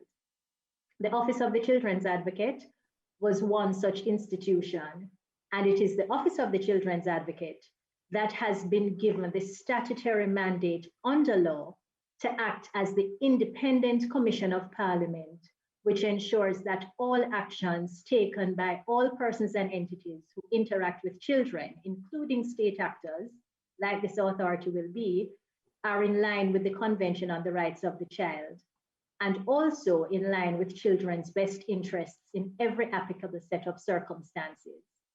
And I've gone through in my written submissions, which I hope you have the benefit of, because I'm not slavishly reading it, the actual roles and functions as a matter of law, as outlined in the first schedule of the child. We have seen them. And the two I'd like to uplift for emphasis, therefore, are listed at my paragraphs C and D on page 6, which says the advocate is to review laws, policies, and practices with a view of ensuring that they are in line and in sync with a child rights sensitive perspective, and D, to make recommendations to Parliament as a whole, to individual ministers of government, and also, and this is where it's applicable now, to heads of relevant government entities on matters impacting the rights and best interests of children. So the inclusion of the children's advocate, therefore, would ensure routine access to guidance on all matters related to the various categories of children, not just children who live in a children's home or children who are in custody, but children who are at home in well-adjusted families with mommy and daddy. So it's that ready access to that, what I call a proactive kind of rights-based approach, which also shows, I think, Jamaica's commitment to really entrenching this rights-based approach and the best interests of the child being at the forefront of the decision-making process through various facets. And so this would be a front-ended advice approach, if you will, instead of a back-end kind of, oh, maybe we should get a comment here or there. Or worse, if there is a fallout and there has to be a complaint in terms of any kinds of negative referrals. So that submission is being made. And as I said, the summary of the functions on these pages of the Office of the Children's Advocate are predicated upon the first schedule to the Child Care and Protection Act, and it outlines the constitution of the OCA and the roles of the office. To fully underscore the extent of the Office of the Children's Advocate's role as well, it should be noted that even beyond the first schedule, there are diverse responsibilities that the Child Care and Protection Act apportions to the Children's Advocate. Moving on to recommendation 7, it is noted that diverse paragraphs in the first, second, and third schedules to the NIDS bill purport to establish bases that could lead to the termination of employment of service with the authority, the appeal tribunal, and or the inspectorate. This is very important, so please bear with me as I speak to them individually. These paragraphs are paragraph 1(5)(c) in the first schedule, which says the Board of Management of the authority may terminate the Chief Executive Officer if he or she is convicted of an offense and sentenced to a term of imprisonment or to death. Paragraph 2, sub 4b of the first schedule says that the Board of Management of the authority may terminate a Deputy Chief Executive Officer if he or she is convicted of an offense and sentenced to a term of imprisonment or to death. Paragraph 5b in the second schedule says that the Governor General may revoke the appointment of a member of the appeal tribunal if the member is convicted and sentenced to a term of imprisonment or to death. And paragraph 2, sub 3b of the third schedule says that the appointment of a member of the inspectorate may be terminated by the Governor General if the member is convicted of an offense and also sentenced to a term of imprisonment or to death. It is being very strongly recommended that the need for the defaulting member to be not only convicted, but also necessarily sentenced to imprisonment or death before any of these provisions become applicable ought to be urgently revisited with a view to removing the reference to any specific type of sentence. Instead, it is being proposed that each of these paragraphs simply provide for separation once the individual is convicted for a criminal offense. Could we say a serious criminal offense rather than just a criminal offense? A serious criminal offense. Yes, I have no objection to that, Minister. Because, you know, as you will appreciate, I mean, we have so many regulations that speak about criminal offense, which are really regulatory offenses and not intended to be criminal offense in the really sense. Yes. I mean, we have these arguments in Parliament as to whether or not these offenses should be recorded, for example. But, and as pointed out repeatedly, they're not meant to be criminal or recorded criminal offense. So if we put serious criminal offense, then that is something that I'm going to ask the NITS team to note, because when we redevelop or look at these schedules, I think it's a good point. We don't have to say in a term of imprisonment or just once they're convicted of a serious criminal offense, there should be termination. Yes, I have no difficulty with the insertion of the word serious, Minister. And in fact, the justification that I put forward to move this says that in the very next line, that serious offenses can also result in non-custodial sentences, as in every criminal case, as we all know, because of the independence of the judiciary, the presiding judge has an unfettered discretion to determine the appropriate sentence in all the prevailing circumstances. We know as a matter of record that there have been serious offenses that persons have been convicted of, but have not been sentenced to either imprisonment or to death. These include, for instance, gun offenses, sexual offenses, offenses involving elements of dishonesty, such as fraud, money laundering, and corruption, and offenses against the person with elements of violence.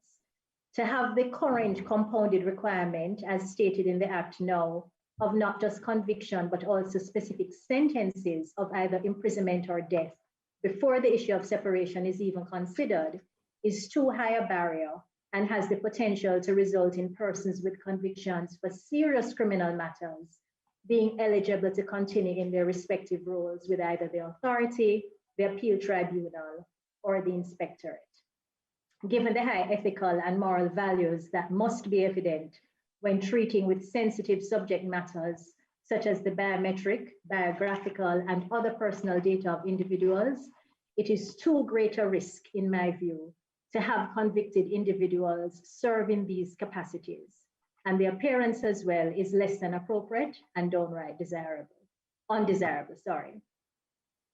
Recommendation 8, which is my last substantive recommendation, focuses on the third schedule to the bill, which outlines the composition of the National Databases Inspectorate.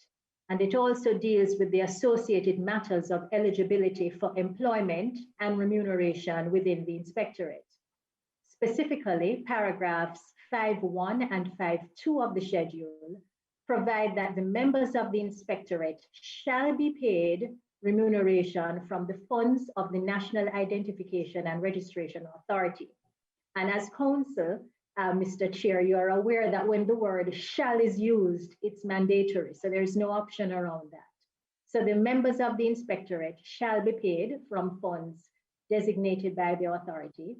And further, that it is the authority that shall provide the inspectorate with such resources as the inspectorate reasonably requires for the discharge of its functions. The recommendation of this submission is that this arrangement ought properly to be abandoned and that the inspectorate should be given either direct access to funding support from the Ministry of Finance and Planning, or alternatively, given access to funding through some other intermediary other than the authority. With such access, the inspectorate would be put in a position to adequately deal with the remuneration of its members and the provision of the resources necessary for its smooth functioning without having to be dependent upon the authority. The justification for this really has been grounded, I think, in a greater understanding for the context of the bill. And so I looked, for example, at section 5, paragraph 5 of the bill, which provides as follows.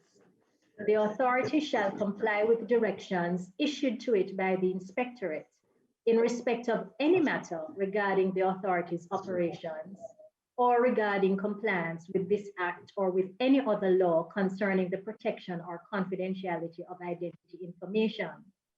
Section 5.5 must also be considered in conjunction with Section 27 of the bill, as well as the third schedule to the bill. Section 27.1 provides that there is hereby established an office to be known as the National Databases Inspectorate, which shall be a body corporate to which the provisions of Section 28 of the Interpretation Act shall apply. Now, what is interesting, Mr. Chair and your members, is that Sections 27.2 and 27.3 delineate the functions and powers of this inspectorate. Cumulatively, these provisions make it clear when you examine them that the inspectorate's role in relation to the National Identification and Registration Authority is one of a monitoring relationship over the authority, with powers to summon and examine any relevant information as it deems fit, as well as to conduct audits of the operations of the authority. Some of the material functions and powers of the inspectorate which vividly underscore the nature of this relation vis-a-vis the authority include, inter alia, and I've listed 3 which are obligatory, because it says the fact that the inspectorate shall, 1, monitor the performance of the authority and assess the implementation of best practices in respect to the functions of the authority. 2, conduct periodic inspections of the authority's operations in order to determine whether the authority's operations are being conducted in accordance with this act, regulations made under this act, and all laws considering the protection of confidentiality of identity information. And 3, the inspectorate shall investigate any issue or complaint regarding the conduct or operations of the authority that comes to the attention of the inspectorate. It also goes on in this section to talk about the powers of the inspectorate, other powers, which include it can require the attendance before it of any officer or agent of the authority or any subcontractor or any such agent. It says the inspectorate can call for and examine any information other than identity information that the inspectorate considers relevant. It can audit the operations of the authority, including the processes for the collection and storage of identity information, for the purposes of determining whether the information is maintained according to data protection and information privacy principles. And this is very critical, the last 2. The inspectorate also has the power to issue such directions to the authority as the inspectorate considers necessary to rectify or resolve any breach or potential breach of this act, regulations made under this act, or any other law concerning the protection or confidentiality of identity information. And also the inspectorate has the power to refer any matter concerning any irregularity, misconduct, or breach believed to be carried out by any officer of the authority or any officer of the board to the Director of Public Prosecutions, the Integrity Commission, the Auditor General, the agency or department of government in charge of the protection of identity information or for cybersecurity, the Commissioner of Police, and the Director General of MOCA. In summary, therefore, it is the inspectorate that has the responsibility to ensure that the authority, its officers, and any representatives of its Board of Management are in compliance with the various provisions of the NIBS legislation. Additionally, as the above extracts which have gone through from sections 27.2 and 27.3 illustrate, the inspectorate has far-reaching powers over the authority if there are any identifiable breaches in its own assessment and/or irregularities.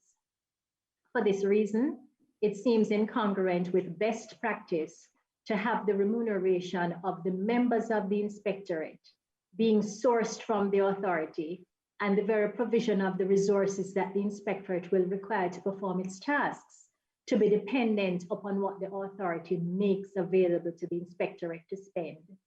The situation, quite frankly, Mr. Chair and your members, is topsy-turvy, and it may very probably prove inimical to the effective functioning of the inspectorate as it is. And it is the oversight body, and so it really would put it in a position of having to await designated funds from the authority that it has responsibility for to discharge its functions. The last issue that I'd like to raise with the committee are what I've classified as points for consideration, because in just thinking about some of the biometric data that was required, even though there are aspects when the person who is requiring the data can overlook certain sections, I thought it for completeness appropriate to consider this whole issue of the fingerprinting of minors.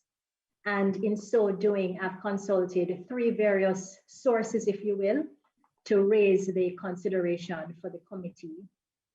And I've noted in this issue that Section 11 of the NIDS bill outlines a type of identity information that may be required for an individual for the purpose of enrollment.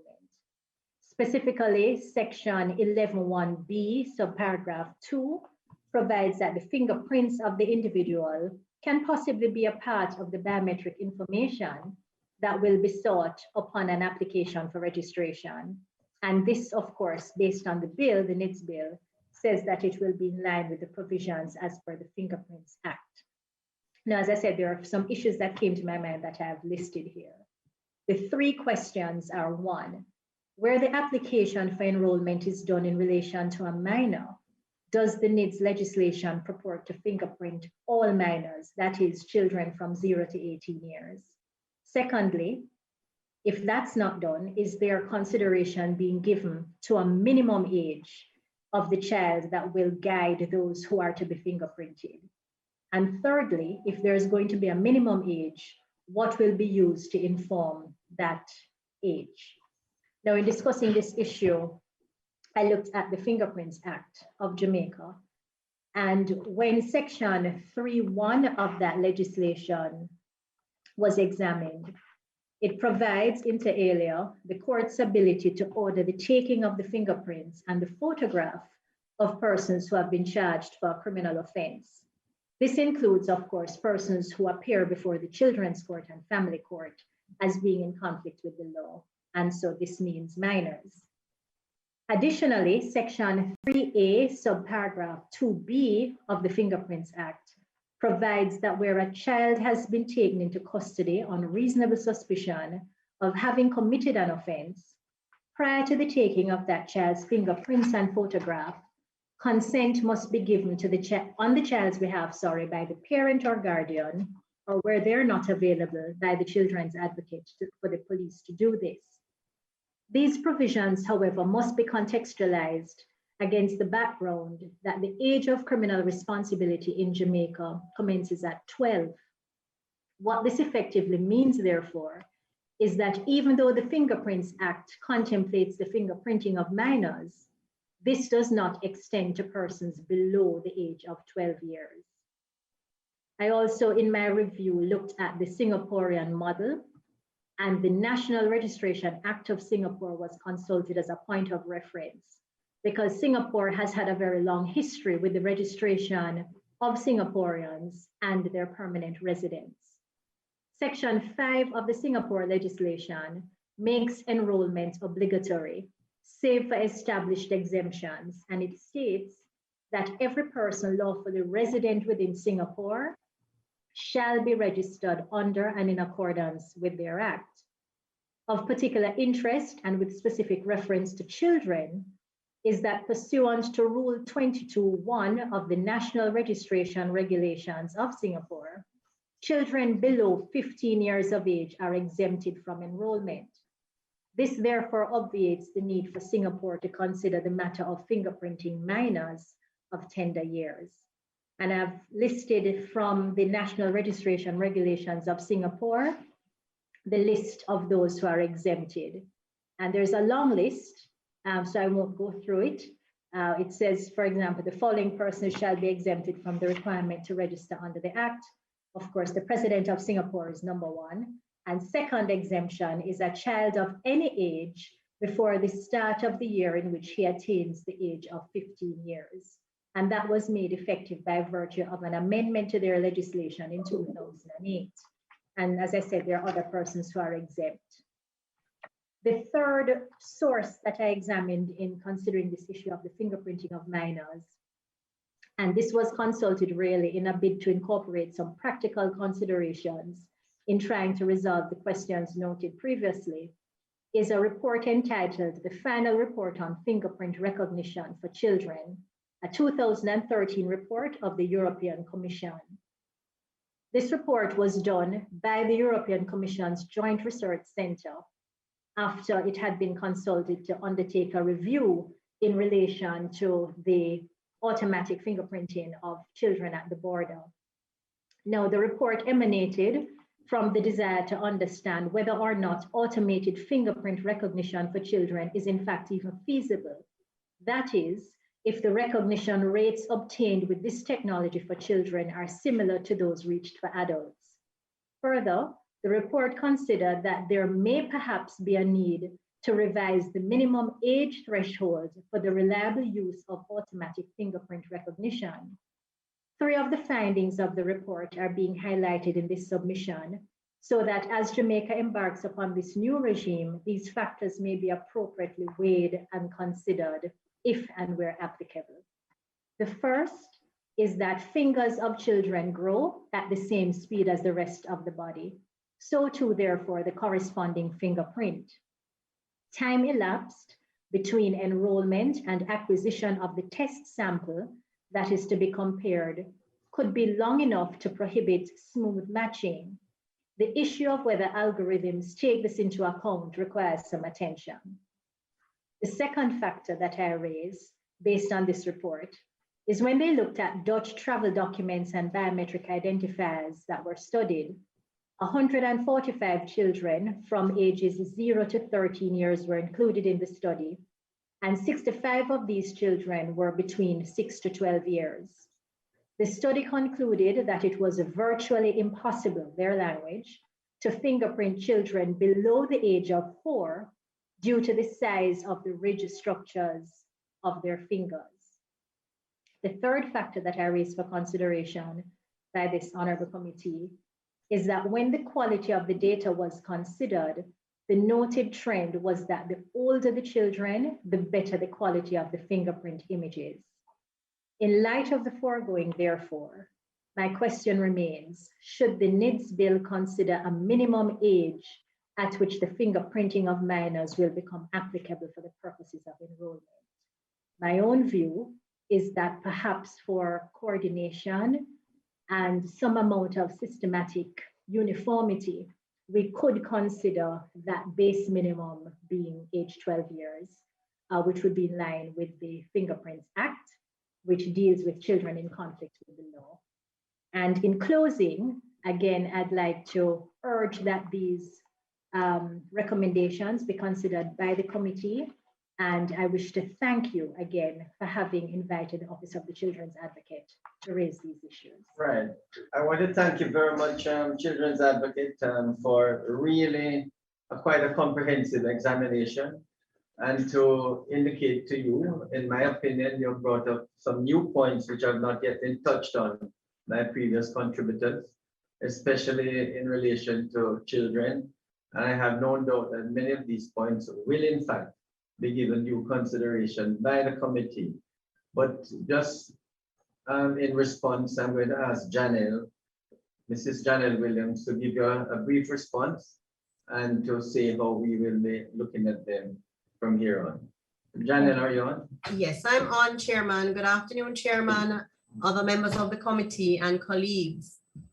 In responding to the submission by the Office of the Children's Advocate, I will start with Clause 5, the National Identification and Registration Authority, where it was recommended that explicit reference should be made in this clause to have these systems and protocols be in line with the provisions of the Data Protection Act.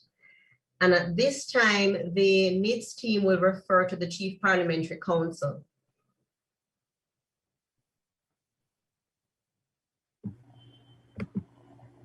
Good afternoon. The requirement for the procedures regarding security to be covered in conformity with the Data Protection Act is dealt with in the following subparagraph, which is D, which requires that the authority develop policies, procedures, and protocols for the collection, processing, storage, authentication, and verification of information in the national databases consistent with data protection best practices and in conformity with the Data Protection Act. Subparagraph C, which speaks specifically to security and secrecy, is a narrower provision, and it requires authority to develop appropriate systems. Those might require standards which are higher than the minimum standards specified in the Data Protection Act. And in fact, one of the other submissions that was made did speak to the issue of anonymization as opposed to pseudonymization in terms of data. So the more specific provision in C would allow for that. And the need for conformity with the Data Protection Act is spelled out more generally in D. Thank you for that. Thanks, CPC. Continue. Yes, thank you. In relation to clause 10, enrollment, the recommendation was made that a specific provision should be inserted in this clause to treat with children in conflict with the law in order to avoid them being overlooked. This issue was previously highlighted by the Ministry of National Security, and the response was that consideration may be given to this recommendation by the committee with reference to the CPC. Yes, so the term that was defined there with reference to the Corrections Act is not the term inmate, but the term correctional institution, which speaks to a range of institutions, which include juvenile correctional centers and remand centers and juvenile remand centers, as well as high security juvenile correctional centers and pre-release hostels. So the intention is in fact for 10.5 to cover the situation where children are detained in those facilities. Now, it's not the first time that that narrow interpretation has been taken to the provisions. So I'm not opposed to removing the term inmate there and speaking to something to the effect that to speak about a person detained or remanded in a correctional institution, if that would clear up the confusion.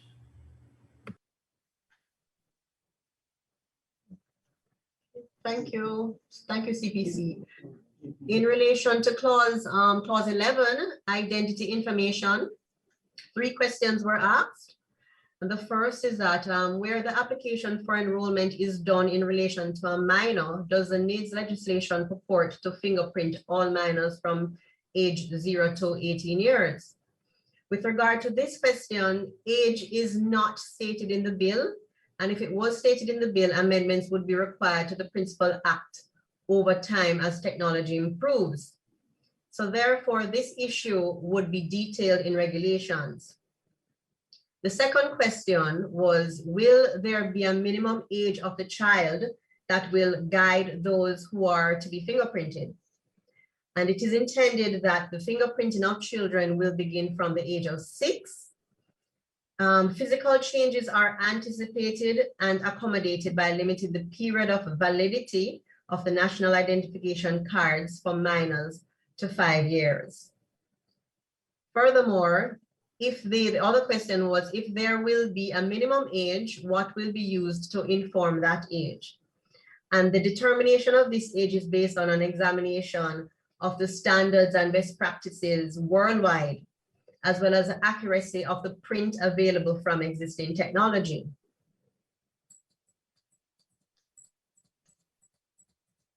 With respect to clause 23, security of information, it was recommended that this clause be expanded to include specific mention of penalties that will flow if any employee or agent of the authority breaches the confidentiality of information stored and or wrongfully accesses any stored information.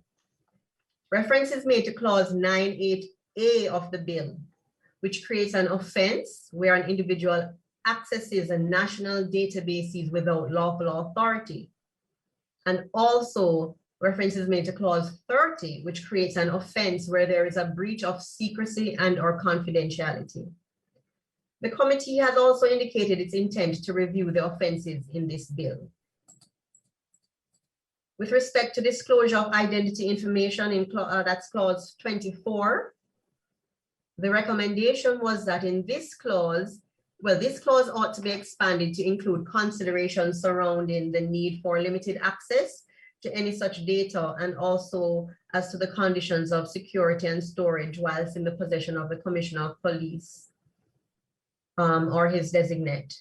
And this issue was highlighted in previous submissions such as the BOG and JAMBAR, and the committee has indicated its intention to revisit this clause and the regime established therein. And as stated earlier, yes, clause 30C states that every person to whom information is communicated under this act shall treat as secret and confidential all information communicated and shall not disclose such information except as provided under this act or as necessary for the due administration of this act. And an offense is created where this duty is breached. With respect to the schedules, paragraph 4.1 of part 2 of the first schedule, it was recommended that the subparagraph A be expanded to include the children's advocate as one of the ex officio members. The committee has indicated its intention to revisit the governance structure and oversight framework. With respect to the recommendations in the first schedule, first, second, and third schedules,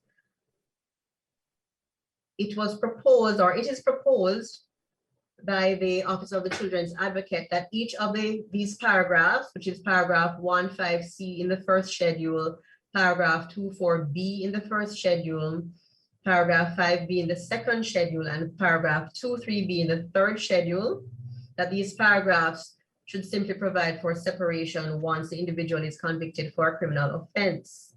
And I know Chairman had mentioned before that we can consider the serious word in it as serious criminal offense. So this consideration may be given to this recommendation by the committee. And also in relation to the third schedule, the recommendation was that the inspectorate should be given either direct access to funding support from the Ministry of Finance and Planning, or alternatively access to funding through some other intermediary other than the authority. And also the committee has indicated its intention to revisit the governance structure and the oversight framework. At this time, Chairman, I have no further comments. Well, thank you very much, Janelle. Children's Advocate, just to Mrs. Sarson, just to note that a point-by-point response will be sent to you from the NITS team. It is actually documented. So in due course, it will be sent to you, Mrs. Sarson. So just in the event that you have any additional points to make, please, we don't mind you send it in. I don't know if any members of the committee would like to ask the Children's Advocate any question, or the Children's Advocate. Would you like to add anything more, Mrs. Sarson, or you're okay? No, Mr. Chair, I am fine with the responses provided by Mrs. Miller-Williams, and I look forward to the written response from the NIDS. Wonderful. And thank you very much for the thorough examination of those sections which you have provided us with, and they will be given due consideration. Thank you. Any members of the committee have any questions to the Children's Advocate? Feeling that we will proceed to hear Jamaicans for justice. Okay, Mr. Malcolm, we have kept you waiting for quite a long time. So I know your submission is one of the more comprehensive ones that we've received. So I'm going to ask you now to begin your presentation. And just indicate who is with you, Mr. Malcolm, or if you're going to do it alone.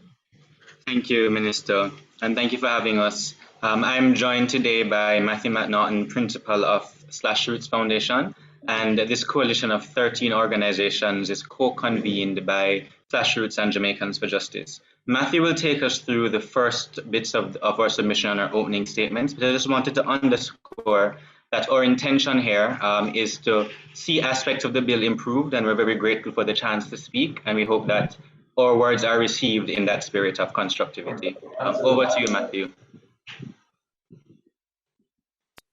Awesome. Thank you very much, Roger. Thank you very much, Chair, for facilitating our participation. Just give me a moment while I present. Are you all seeing my screen? Yes, we are. Awesome. All right, so as Roger mentioned, this is a broader group of actors, civil society, private sector, as well as members of industry who've kind of come together to prepare this submission and present a diversity of perspectives on this.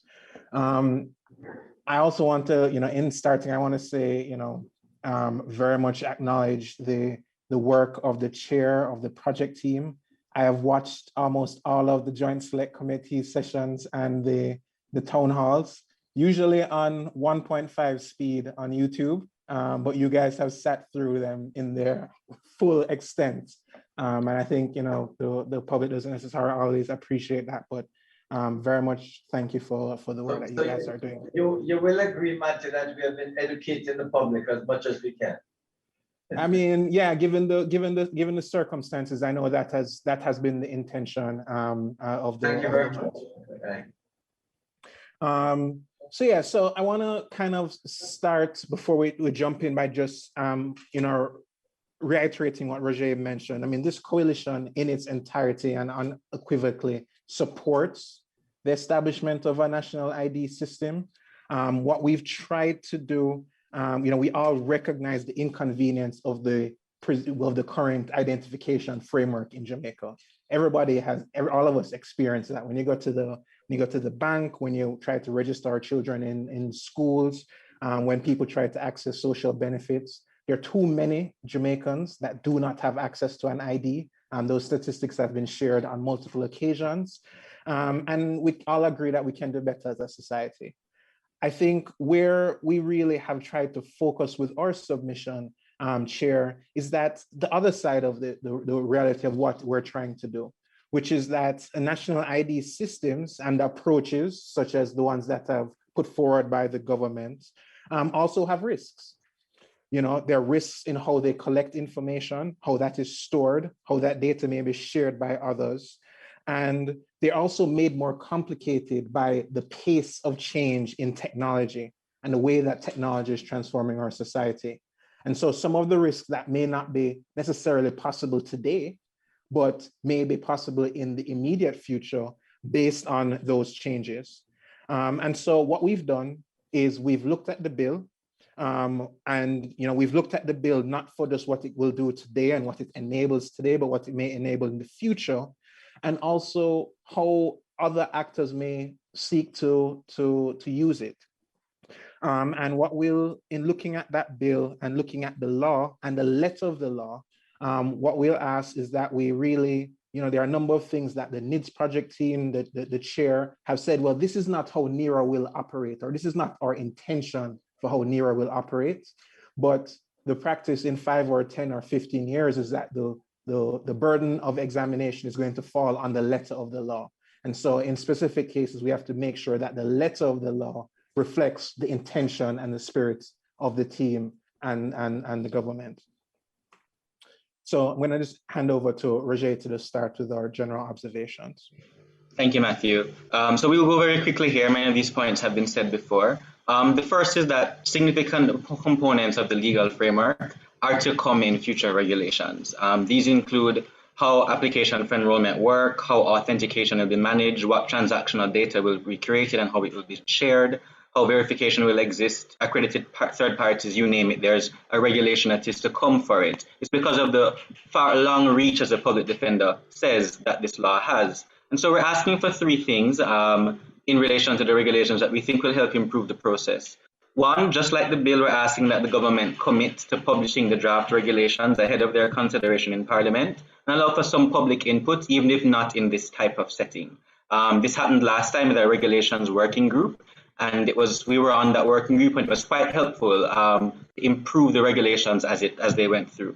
The second is that there was a stated intention in previous times that the regulations will be coming before the act is actually passed. And so we expect and are urging that Parliament and the wider society receive the draft regulations as a measure of good faith and transparency prior to the passage of the act, given that the manner in which the act will be operationalized really requires an understanding of those regulations. And then third, separate from the regulations, many of the partners in our coalition who work in industry have really emphasized the need for this, and we agree that the government, the NIDS project team, publishes technical and operational documents, white papers and other specifications that will explain how the processes in NIDS will function at a more operational and technical level because of the strong technological implications. Watching these joint select committees, there's oftentimes a lack of a common understanding about the technical architecture being enforced, and thus people having different recommendations based on that limited common understanding. We think that would be something moving forward that would be quite useful that could come from the technical team. Second, I won't spend too much time on the Data Protection Act. I think it's very clear that we need this. I'll just indicate, however, that an interpretation of this bill is difficult and in many respects incomplete without the Data Protection Act's regulations in place. But the Data Protection Act itself articulates largely just broad standards, and the nitty-gritty of the protection practices are to be specified in its own regulations. And so it's very difficult to understand the nitty-gritty implications of many of the components of the bill. And so with that not in place, it constrains just the breadth and the futuristic thinking that we can do in these sessions. And then third and final, a point that has been made many times, which the government has agreed to, is that for now and in the future, while NIDS is voluntary, administrative or operational decisions shouldn't have the intention or the effect of having people experience it as mandatory, whether it is to access certain goods or services, or it is promoted as a preferred identity choice within government. We just want to underscore that very important point as a general observation. So we move on now to some foundation principles. And our submission goes into detail into several of these. We'll only focus really on one of the first foundation principles, which is the integration of the respect for human rights in the Act's objects and in the authority's operations. Now, we make 3 recommendations here. I'm only focusing on one. You have the others to read. And it is to affirm that access to the right to legal identification is a core purpose of the NIDS bill. It's not really a contentious point. So far, we've been saying it over and over. The purpose of the bill is to provide persons with greater access to legal identification. However, that's actually not stated in the bill in a clear and direct way. And we think that's important to where there are matters of interpretation or there in the future, or there's concerns about if something goes beyond the objects and the reasons of the bill, and as a test of what to measure the actions against the objects, it's important that we state it very, very clearly. The government's white paper tabling the NIDS policy in Parliament explains in its very first paragraphs that Jamaicans lack basic legal identity documents and therefore they face social exclusion. The NIDS policy itself opens with the statement, identity as a human right. And so we just think it's sensible to include that as a core tenet of the bill explicitly in the objects. And so we're recommending that section 3 be amended to include that as an object. We've given a language here to facilitate access to legal identification. We have 2 other recommendations, which I won't go into, but it's just to say that we think that both in sections 3 and sections 5, there should be explicit reference to adherence to human rights and fundamental freedoms of all persons in a free and democratic society, whether as a new object or integrated it within another object, as well as in the functions and powers of the authority. We find that particularly important given the human rights concerns that have been raised relating to the bill and the previous court judgment, and we can't see any opposition to including as an object and a function that human rights should be respected in the same way that there is an inclusion that data protection rights will be respected and data security rights should be respected. We think fundamental rights and freedoms are so intricate to what is being experienced with NIDS that too can also be accorded consideration in the objects of the Act and in the functions of the authority. Now, turn to Matthew. Roger, just why would we want to put that in? It's a part of the Constitution of Jamaica.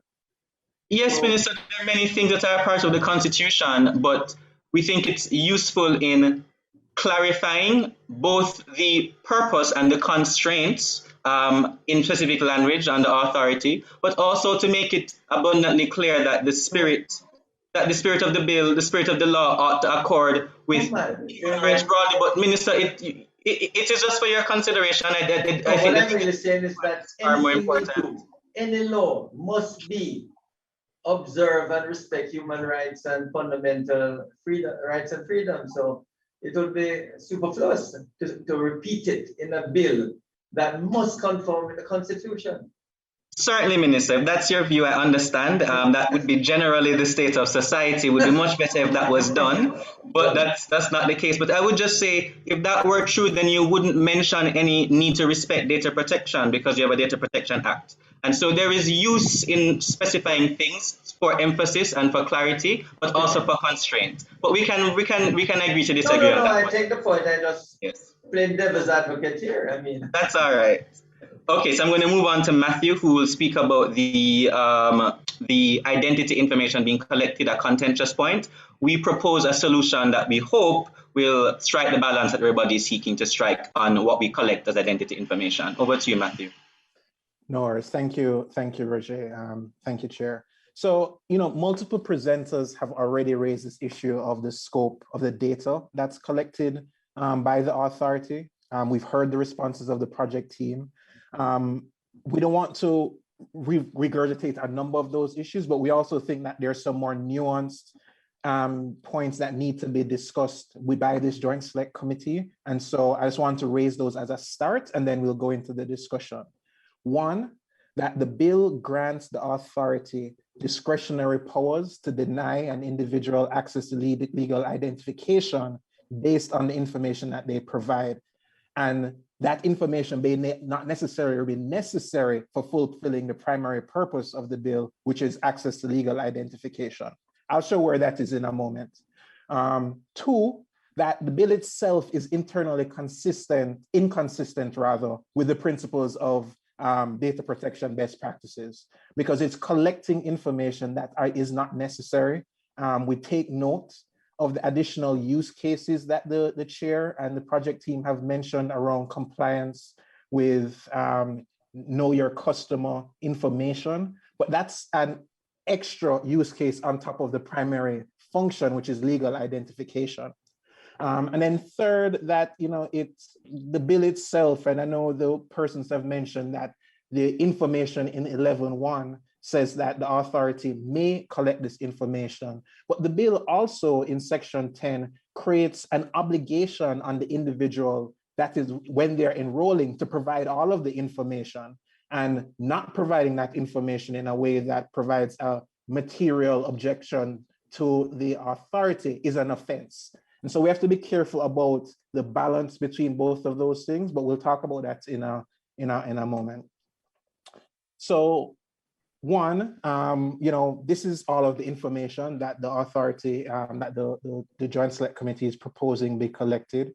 We take note, like the other submissions, that this is less information than that was highlighted or proposed in the first version of NIDS. But we still would say that this information is extensive and still too much. In fact, we think that even the breadth of this information departs from the government's own policy position on this. And I think we will propose that the chair and the Joint Select Committee review that information. 11.2, which I think was created with the intention of facilitating the authority to enroll persons where information may not be provided, but it can also be read as the authority having discretionary powers to not enroll persons where they feel that information is not sufficient. Because there's no definition of sufficiency or insufficiency. It really opens up the ability for the authority to deny legal identification to someone for not providing specific information, such as their employment or their name of their spouse, which is really not identity information, and thus deny them access to legal identification.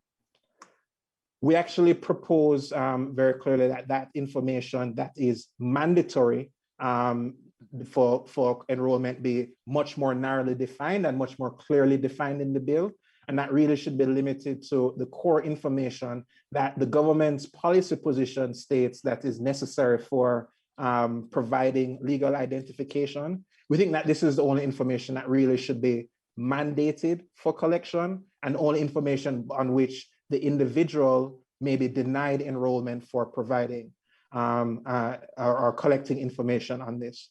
I want to make a note here, Chair, that this does not prohibit the authority from collecting additional information for the purposes of verification, which is captured in Section 12, but in terms of what information is retained on the individual and what information the authority may ultimately deny enrollment to an individual on that basis, it should really be very narrow and should be clearly defined and should not be open to discretion of the authority or a worker in the authority who could threaten an individual the opportunity to be enrolled in the system based on their personal discretion. I think some of these points have been raised already. We see, the government's policy paper that was to inform this bill, which was published earlier in April 2020, ahead of the public tabling of the bill, talks about really the importance of minimum information being retained, and that only the information being collected should be that which is necessary for fully filling the purpose of the law, which again we see as providing legal identification to all Jamaicans. The second thing is that that bill also establishes, the biographical information that at the time that the government believed was necessary to perform that function.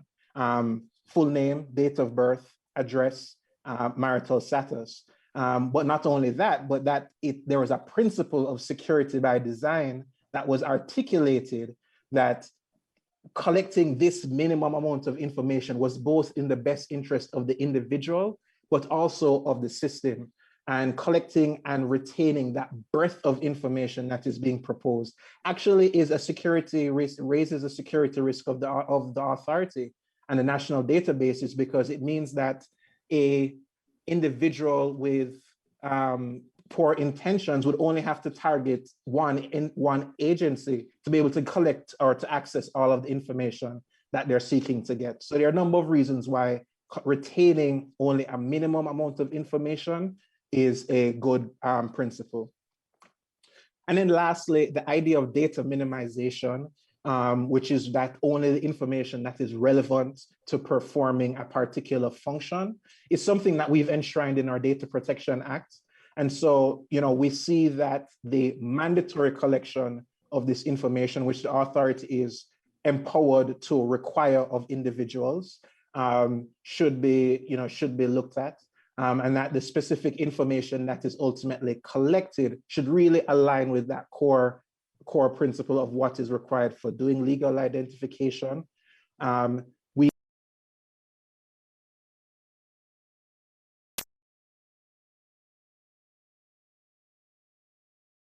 To do, such as streamlining the process of opening bank accounts and a number of other things that can be collected as optional information, and make it very clear to the individual that here is the kind of benefits that this additional information is collected would bring to you. But ultimately the core information that is mandated or could be mandated by the authority should be very clear and should be very narrow in its articulation. And then lastly, and I think this is very important to one of the points that we're going to make next, is that the bill also obligates the individual to provide information, all of the information that may be required of them, and creates an offense in relation to that information. And so I'm going to be talking about three scenarios where we highlight the concern that this may raise and where individuals might be opening themselves up to offenses as a result of that. So we're going to start with James. And so we've built out a number of these scenarios to kind of illustrate the risks in the bill, as well as clarifying like, well, what does that look like for, the average Jamaican person? So James lives in Balaclava, St. Elizabeth, but he's come to Kingston to go to UA.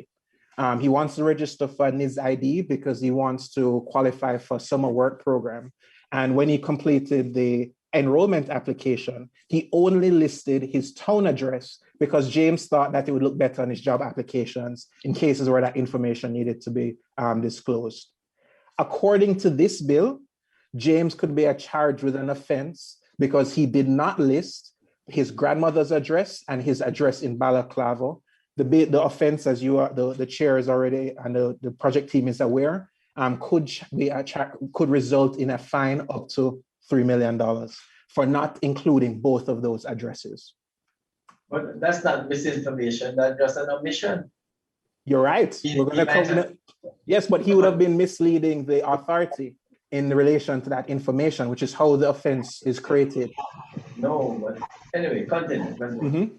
So the second one, which goes to the point that you're raising, Chair, Mavis recently unemployed for work. She's looking to the passport that she previously used as an ID has expired, and she wants to register for a NIDS card now.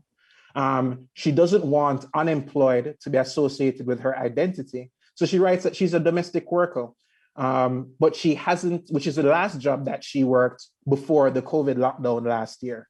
According to the bill, similar to what we've discussed before, this kind of omission, based on what's been provided, could be interpreted as activating the offense before the authority because she has been dishonest about her employment status, and therefore she could be subject to a similar fine. And then the last one, which I think touches on a different kind of issue, is in the case of an individual who is eligible to enroll in NIDS based on being ordinarily resident in Jamaica. And this one would really have a question to the Joint Select Committee to answer. So Catherine recently moved to Jamaica for a job with an international organization. She's been accompanied by her partner, Sarah. They're both registering for NIDS cards as individuals who are ordinarily resident in Jamaica. The bill makes two things possible in this scenario. One, Catherine and Sarah could enroll and list each other as their spouses, or Catherine and Sarah could write that they're single and therefore mislead the authority, committing an offense before the law. I think what we're trying to understand is, in a scenario such as this, what should the couple do in this case where they have, for example, been married in another jurisdiction and are now enrolling and their status has to be, they have to indicate this information. And so we kind of close this part of this section with, two questions that we think are important for the Joint Select Committee to consider. I think one is relation to the principles around the scope and the principles around the information that is being collected for the enrollment process. What was the rationale for departing from the policy paper? I think that's an important one to discuss. The second one is whether it is the position of the government or the Joint Select Committee members that the authority should be empowered to deny individuals access to legal identification based on a failure or an unwillingness to provide identity information that's actually unnecessary to establishing that legal identity. And so I think those are two questions that we want to raise for discussion on this first position, this issue. We actually have recommendations for addressing these scenarios. We think that the bill, or what we've proposed in our position, that the identity information itself be modified to only require the information that's necessary for providing legal identification, which is much more narrow than the information that's currently stipulated there. We allow the authority to collect optional information, but we clearly highlight that information is optional. We amend the bill to clarify the authority's discretion under 11.2 to clearly state that once individual provides sufficient information to establish that identity, the authority cannot deny their enrollment. And lastly, we suggest that the authority provide value-added verification services for optional non-essential identity information that can enable new service delivery models or conveniences for the public on this position. This is, I guess, a repeat of the information that we're proposing for the core information that's collected and retained by the authority. Position 3, requiring the full operation of the DPA. This has been raised by multiple persons already as well. So we're not going to spend a lot of time talking through all of the issues here. I think the point that we'd like to raise on this is we're seeking to get greater clarification from the Joint Select Committee and from the government around operationalization. We see operationalization as including 3 things. 1, the bill, which has been mentioned by a number of persons, needs to be brought into force by gazetting on the appointed day that the government decides to do that. 2, that the Office of the Information Commissioner needs to be established and as part of that operationalization. And then 3, that the necessary regulations of the DPA that outline the data protection framework be actually put into practice, and those regulations be published and operationalized. The other thing that has not been raised yet by any of the other submissions thus far, Chair, is the reality that, you know, the Data Protection Act itself includes a 2-year transition period for which all data controllers in Jamaica do not have to comply with any of its provisions or its regulations. This is captured in section 1.1, which we have on the screen, and section 76, subsections 1 and 2, which state that full compliance with the Act is not necessary before the expiration of 2 years from the earliest date appointed under section 1.1, which is when the bill is, the Act has been gazetted, and that in subsection 2, no proceedings under the Act may be taken against any data controller in respect to the processing of the personal data done in good faith during that period. And so, you know, there have been multiple kind of deferrals to the idea that the Data Protection Act will address this or will, you know, we will comply with this, but the authority could be operating for 2 years or more and not have to comply, you know, could be in compliance with the Data Protection Act, but that compliance in effect is non-required at that period in time. And so that raises 2 potential scenarios that I think it's important to highlight the risks for the Joint Select Committee. So just to kind of think forward, we're now in April 2022. The government is now 6 months into the operations of the NERO. The NERO becomes aware that one of the third-party data processes that it's used for digitizing the biometric data has a security flaw in it that may have been potentially exposing this data. In this context, the Data Protection Act, where the Data Protection Act has not been fully operationalized and applicable to the activities of the NERO, the government is and the NERO are under no obligation to communicate this information to the public or to the individuals whose data may have been exposed. And I don't say this to create alarm. I think it's just it's the reality of the context that is created by the sequencing. We've obviously just went through a very unfortunate situation with the JAM COVID application where information was exposed. Individuals really would not have become aware of that had it not been from it being covered by the press or a particular journalist. And we think that it's the importance of transparency for something as important as NIDS. We'd want to see that kind of transparency and honesty incorporated into some kind of legal obligation. The other scenario is a little bit different. So it relates to how people's information will be treated by the authority. So again, we're in the future. James is one of the early adopters of NIDS. He's recently used his NIDS card to access a loan. You know, everything's going well. During the process, the bank requested consent from James for his identity information in NERO to be disclosed to them, which is provided under section 24.1. James consents to this. No worries there. But later, based on a later communication from the bank, James becomes suspicious that the bank is using his data in a way that was not what they initially communicated. But Matthew, before you go on there, Mm-hmm. data will not be revealed by the NERA to anyone. That's All not that what the bank would section get is an 24(1). authentication of the data. No. In other words, what would happen is that the bank would have been, the NERA would not be releasing information to the bank. The NERA would only authenticate that this person is who he says he is. But if the bank says, is this person date of birth, or is this person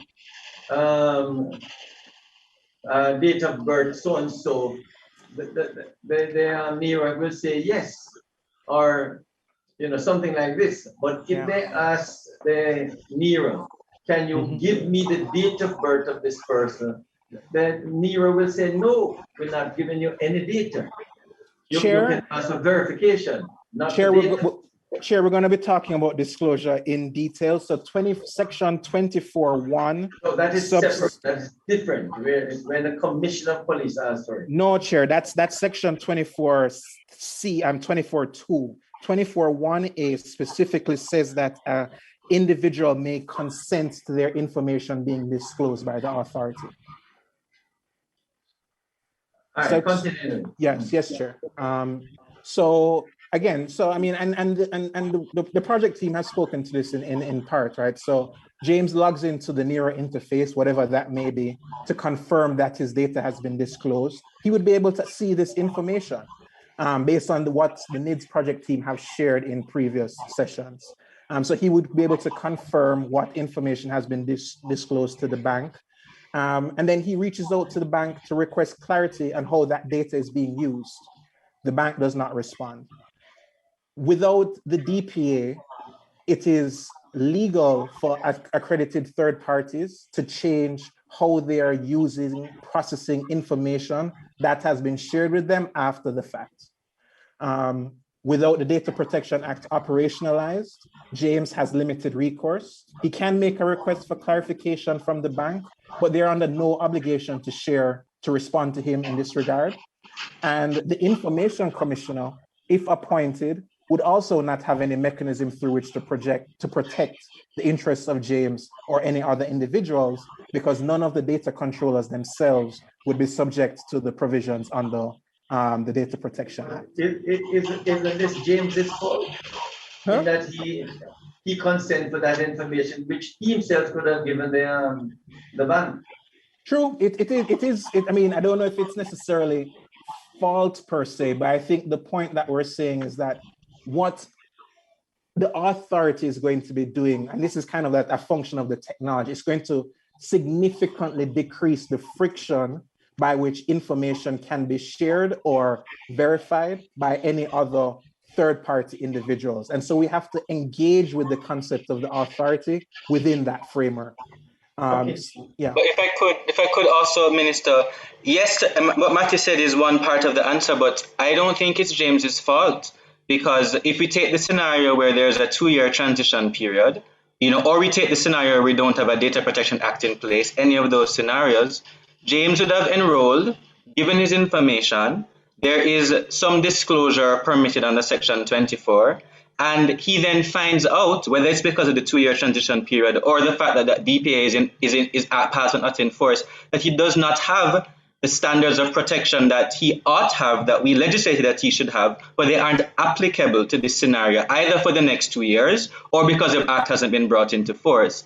And that is largely going to be the expectation that many Jamaicans have when they enroll. They've been told it is fully secure. They've been told there's a Data Protection Act. They've been told your data is going to be, and there's redress for you. But when you parse down through the circumstances, how the DPA will either affect or not affect the situation, James is going to be left in the dark. And so Matthew has some questions further that will help clarify this, but particularly this, the sequencing of the operationalization, not just bringing it into force, but the appointment of the Information Commissioner and the regulations have to deal with that. And for somehow Parliament will resolve the 2-year transition period, because 1 million persons could be enrolled in 2 years. And a lot can happen in 2 years.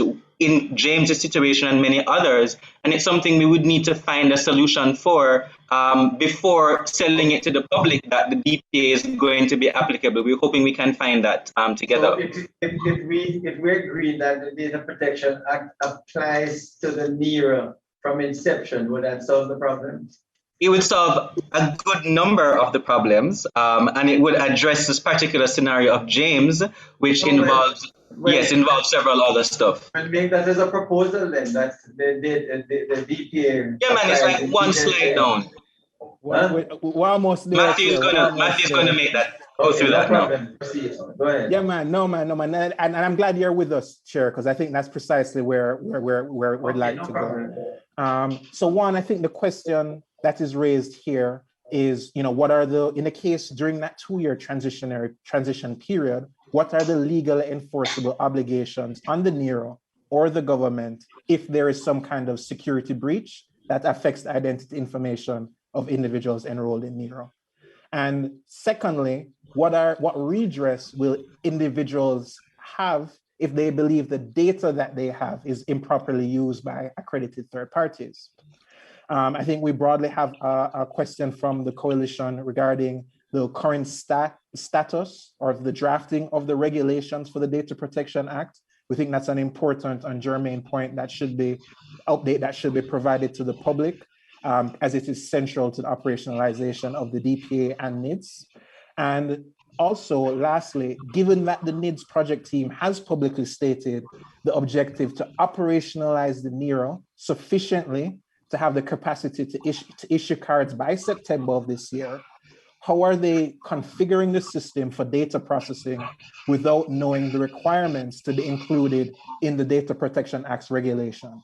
I think that's a third point that we think should be, the Joint Select Committee should be asking of the project team as well. I can't tell you exactly where the regulations are because, to be frank, I really don't know. But it's obvious to us, and we've said it, that for the NERA or the NIDS to come into operation, based on the judgment in the 2017 legislation, the judgment of the full court, it's clear that the Data Protection Act has to be in operation before the NIDS come into operation. So it is, there's no doubt in my mind that that is one of the preconditions that for the NIDS to come into operation, that the Data Protection Act should be in operation. That's my understanding anyway. Sure, Chair. No, and we very much agree with that. The last point is really that there are certain implementation decisions, procurement of systems and that sort of thing that are envisioned, that have started or are maybe envisioned to happen over the next few months, subsequent to the passing of the bill, that could happen before the regulations have been published. And so that's a broader concern that we have, that work may be happening even though the bill itself has not been operationalized. So we obviously have a certain, to the point that you raised, Chair, that Section 1 of the bill be amended to require that the effective date be a date after that of the date that the Data Protection Act has come into force. This would prevent the bill from being brought into force without the promised data protection provisions being enforceable by the law. So this would go in Section 1 of the NERA bill, but then also that provisions be introduced, whether to the NERA bill itself or to the Data Protection Act, that remove the Data Protection Act's 2-year period of the exemption from being applicable to the authority. This would ensure that all the data protection provisions are fully enforceable on the authority from the moment that it commences operations under the bill. And then this last recommendation is really how we see operationalization of the Data Protection Act, which we mentioned before, gazetting, Office of Information Commissioner being established, and that the Data Protection Act's regulation being published and completed. I'm going to hand back now to Roger to talk disclosure. All right, so Minister, so this is position 4. Thank you very much, Matthew. So we've had a lot of discussion around this thorny Section 24. What data can be disclosed, what cannot be disclosed. A while ago, Minister, you had interjected saying that NERA is not going to be sharing any information with anybody. It is only authentication if they want to know. The bank may send a request, is this addressed 5 Black Road? And the NERA may say yes, and it will be no change of information. That's simply not the case under Section 24, but I want to really clarify why that confusion may occur. So there is disclosure, which is under Section 24, which has 3 options. The one that you consent to, the one that the police apply for, and one under any other law. And then there is the authentication and verification, which does not include the disclosure of any identity information. This is not about that right now. This is not about the match, no match, or the yes, no, or no, any non-disclosure. This is about a transfer, a disclosure of information that otherwise would be shielded, which you expect to be totally confidential. So the first is that data sharing is fully possible. Thank you, Matthew. So Section 24, just to read it in full, there are 3 types of disclosure. First, 24 says that you should not disclose information, which is a very important provision, except under 3 circumstances. 24.1a says in accordance with a request of the individual concerned, subject to a fee, which means that I can request that you disclose my information and I should pay you to do so. That's what 24.1a says. 24.1b says when the judge, pursuant to the application from the Commissioner of Police, allows for the disclosure, which we've heard quite a lot of back and forth about. And the third, quite vague, is the authority can disclose identity information any amount that it wants to, as may be otherwise prescribed by this act or any other law. That's the open door. So there are the 3 types of disclosure. To make it abundantly clear, this does include the revelation of someone's otherwise confidential and secret information, and therefore it is the area you have to pay the most attention to, because it is one of the greatest risks here, because otherwise nothing would be disclosed. So how we configure the parameters around this is very, very important. And we think it's unfortunately a little vague in areas where we could do a lot more to specify. So back to the first slide, slide above that, Matthew. So there are 3 broad concerns to start, and we're asking for the bill to strengthen the parameters and safeguards for disclosure of information to third parties. The Section 24 doesn't really have many provisions that explain what disclosure could or could not look like in practice. Just our disagreement a while ago about what it would look like when the bank requests it reveals the need to specify what it can and can't look like. It doesn't need to regulate the format and the method that regulations can do, but it should set some broad parameters. Secondly, the open-ended power created by Section 24.1c, which is the power to disclose to anybody under any other law, without some transparent process that further specifies how that should work, or some oversight body like the court, like we have for police, is a concern for us. And third, Section 24 only prevents the disclosure of identity information, but this actually allows for the disclosure potentially of other information, including authentication records or logs, which Matthew will get to afterwards, and transactional data, which in the future, if the NIDS card is adopted quite rapidly with electronic access, could reveal quite a lot about pattern of life, which Mona Law raised last week. With the omission or the restriction of Section 24's disclosure provisions, just the identity information, which may have been an oversight, would not accord that other information, which is just as sensitive in some respects, protection of 24. So explaining this a bit, data sharing is possible. I have to make sure that's very clear. Last week, this was indicated when Ms. Facey gave one of her responses, and she indicated that the law needs to allow for data sharing within restrictions. It's just that those restrictions aren't in the bill. Moreover, it was indicated that data sharing is largely just to keep things smooth and operational. But with the situation we have with Section 24, there aren't much provisions that would explain what that data sharing could look like. So I'll explain that in a bit. So 2 slides down, Matthew. We think that clear parameters could be established that could explain how disclosure can lawfully occur.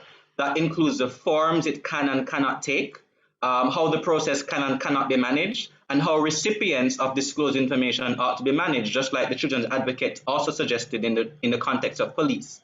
So since we have recognized that disclosure can occur, will the law allow for the authority to transfer records, actual records, from the database to third parties?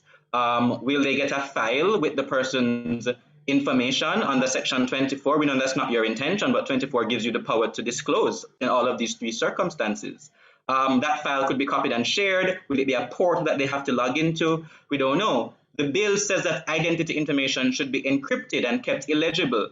But if you're going to disclose it, will you not have to decrypt it and make it legible? How will the authority manage this without a specific power to do that in the bill? This is what we speak about when we say we need to actually specify broad parameters and powers for how disclosure would occur, given that it is going to occur under Section 24 in three possible ways, beyond just the police, only one of which require a court. And so that's very important. Similarly, how the authority is going to manage the third parties who receive this information is also critical. Now, the response keeps on coming that, well, when those third parties get it, whether they be the police or a bank or somebody else under any other law, which we know is vague, they will be under the control of the Data Protection Act. So there isn't really any issue. Well, that doesn't really respond to the core issue. One, the consent that someone provided for was with the authority, not with the third party. Second, all of the Data Protection Act's provisions, for the most part, are ex post facto. So you find out when something goes wrong, but there's no, apart from 24(1)A, where you consent to it, when you disclose on a 24(1)B or C, there is no notification to the enrolled individual. So I wouldn't know that some other party, whether the police or some other party who gets it on the C, has it. And therefore, there isn't much of a real redress applicable under the Data Protection Act, nor is there under Section 30. Section 30 creates an offense if someone is not confidential, but the issue is not if there is insufficient liability in criminal law, but the issue is whether or not protections have been put hardwired in the bill that would prevent disclosure, not punish disclosure if it occurs. And so taken together, there is a need to provide greater specificity around how disclosure will occur. Quite frankly, the section in 24 is really just one paragraph. The rest of 24 deals with the police going before the court, but this much broader power to disclose what should be kept secret needs a lot more treatment in the bill. And so we have a few questions on the Section 24 that we think are pertinent. One, we would love to know from an operational perspective, so that maybe it could then go into the bill, the mechanism by which identity information will be shared with third parties in Section 24, given that Section 24 allows for this open-ended sharing with third parties. Second, will the intention be to decrypt those records since they have to be encrypted to facilitate disclosure, and will we put something in the bill to facilitate that so that it's internally consistent? How does the NIDS project team intend to operationalize Section 24(1)C within a technical architecture of NIDS? Again, this is the ability to disclose to anybody under any other law. You know, what does that look like? Do they make a request? Does it work like a third party? We're not clear what that looks like. Does it include private actors and public actors? Number 4, will public sector organizations via Section 24(1)C be able to access aggregate or batch enrolled individual data? So can disclosures on multiple persons go out at once, or does it have to be individualized? 24(1)C is a very, very open door that we have to really put some walls around if you need to understand how it will function, particularly in the future. And futuristic thinking, yeah? So Ranjay, suppose we said that Section 24(1)A, B, and C, or should I put it differently, that C should be in accordance with B. You know, in other words, any authentication or access by anyone would have to be done in accordance with Section 3, which applies to the Commissioner of Police. That's exactly what we're recommending, Minister. So you're saying that if any information is to be accessed under this act or by any other law, it should be in accordance with the same provision in subsection 3. You would agree with that?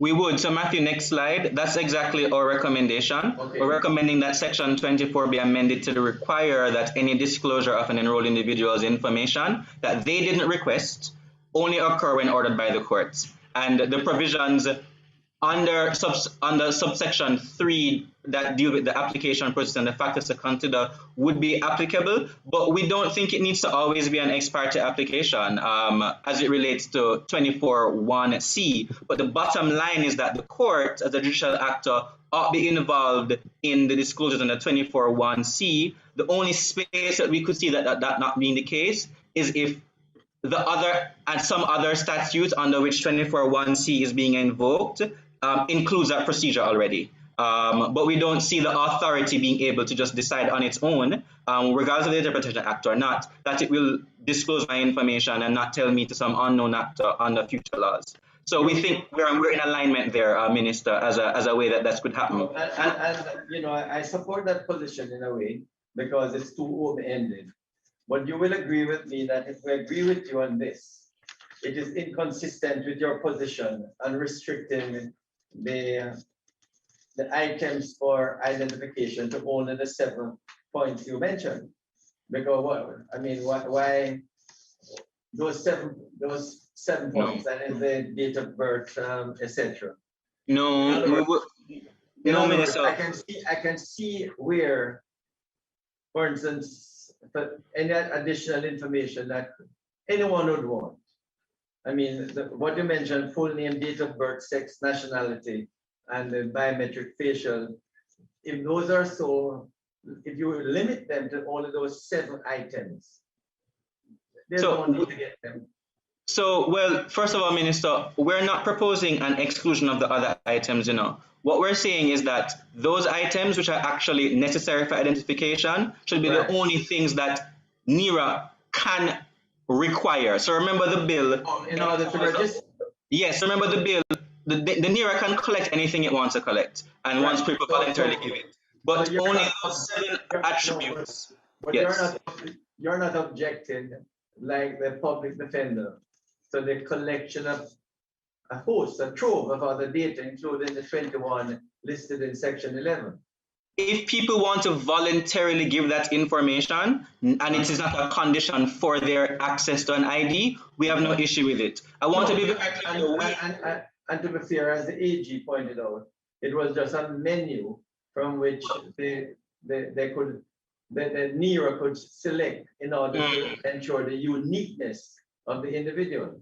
Yes and no, Minister. So let me say the point a different way, because here is the issue. The bill says you may collect all this information, right? It's a long, large suite, right? Not all of it is necessary for identification. Some of it is just value-added stuff. My occupation, you don't need that. You know, my other addresses, my spouse name, you don't need that. But it's additional stuff that the project team has said is useful for know your customer stuff, which is an auxiliary secondary function. However, in 11.2, the bill then says, as Matthew pointed out, the authority effectively has the discretion to determine what it requires for enrollment. And with that discretion, it could then require every single one of them, or it could require things that are not strictly and rationally connected to the purpose of giving identification. So what we have said is that allow the authority to collect all of these parameters it wants to collect, but it cannot make those things other than the ones that we have recommended mandatory for enrollment. So someone like me who only wants to give my fingerprint and my name and those required things can still access the ID because I'm one of the 1 million. And the authority can say, do you want to tell me your spouse's name? Do you want to give me your second and third addresses? Do you want to give me your occupation? And I may say no and still get my ID because I've given the information. The authority shouldn't be able to deny me. Somebody else may say, yes, government, take all my information. I want to be able to do these KYC things. I only bank online. And the authority can still take that. What the law doesn't strike right now in its language is communicating that it is simply a menu. What it communicates is a menu and a broader power to require any of them that the authority wants. And we are recommending that some constraints be carved out to only allow the authority to require for identification those things necessary for identification.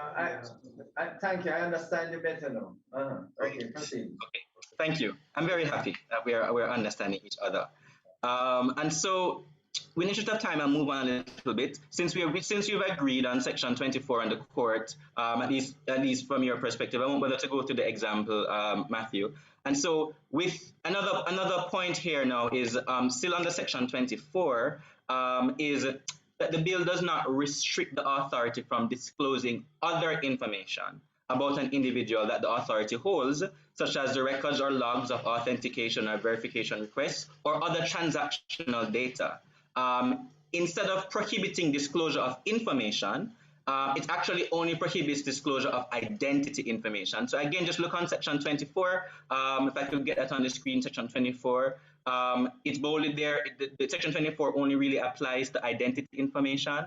And so Matthew will get to this shortly afterwards, but as was considered in the last Joint Select Committee session and previous others, there is transactional data. We don't know what transactional data is, not in the bill. Nobody has given us what it is, but there's transactional data that is going to be generated during the core life cycle of NIDS, hypothetically. And at a minimum, the bill establishes that the authority is supposed to keep a record of every single authentication request and verification request. So there's data that is potentially sensitive that exists that would not be caught under the remit of section 24. And so what we are proposing in this respect is that section 24 be amended to apply to all information held by the authority and not just identity information.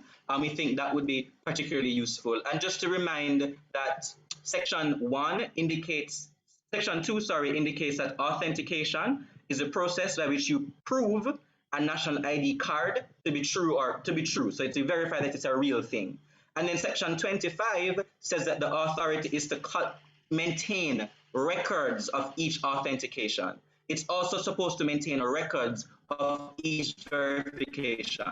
Again, the bill doesn't specify what this looks like, what data is collected like it does for identity information. But if we hypothesize what the bill would enable 10 years down the line, it could look like someone being able to scan their ID card, authenticating it somewhere, even if that's not the technology you're going to roll out in September, authenticating it somewhere, a record being created, someone using their ID number to that online transaction, it being authenticated in some way, and a record being created, and records being created that are actually revelatory of persons' patterns of life.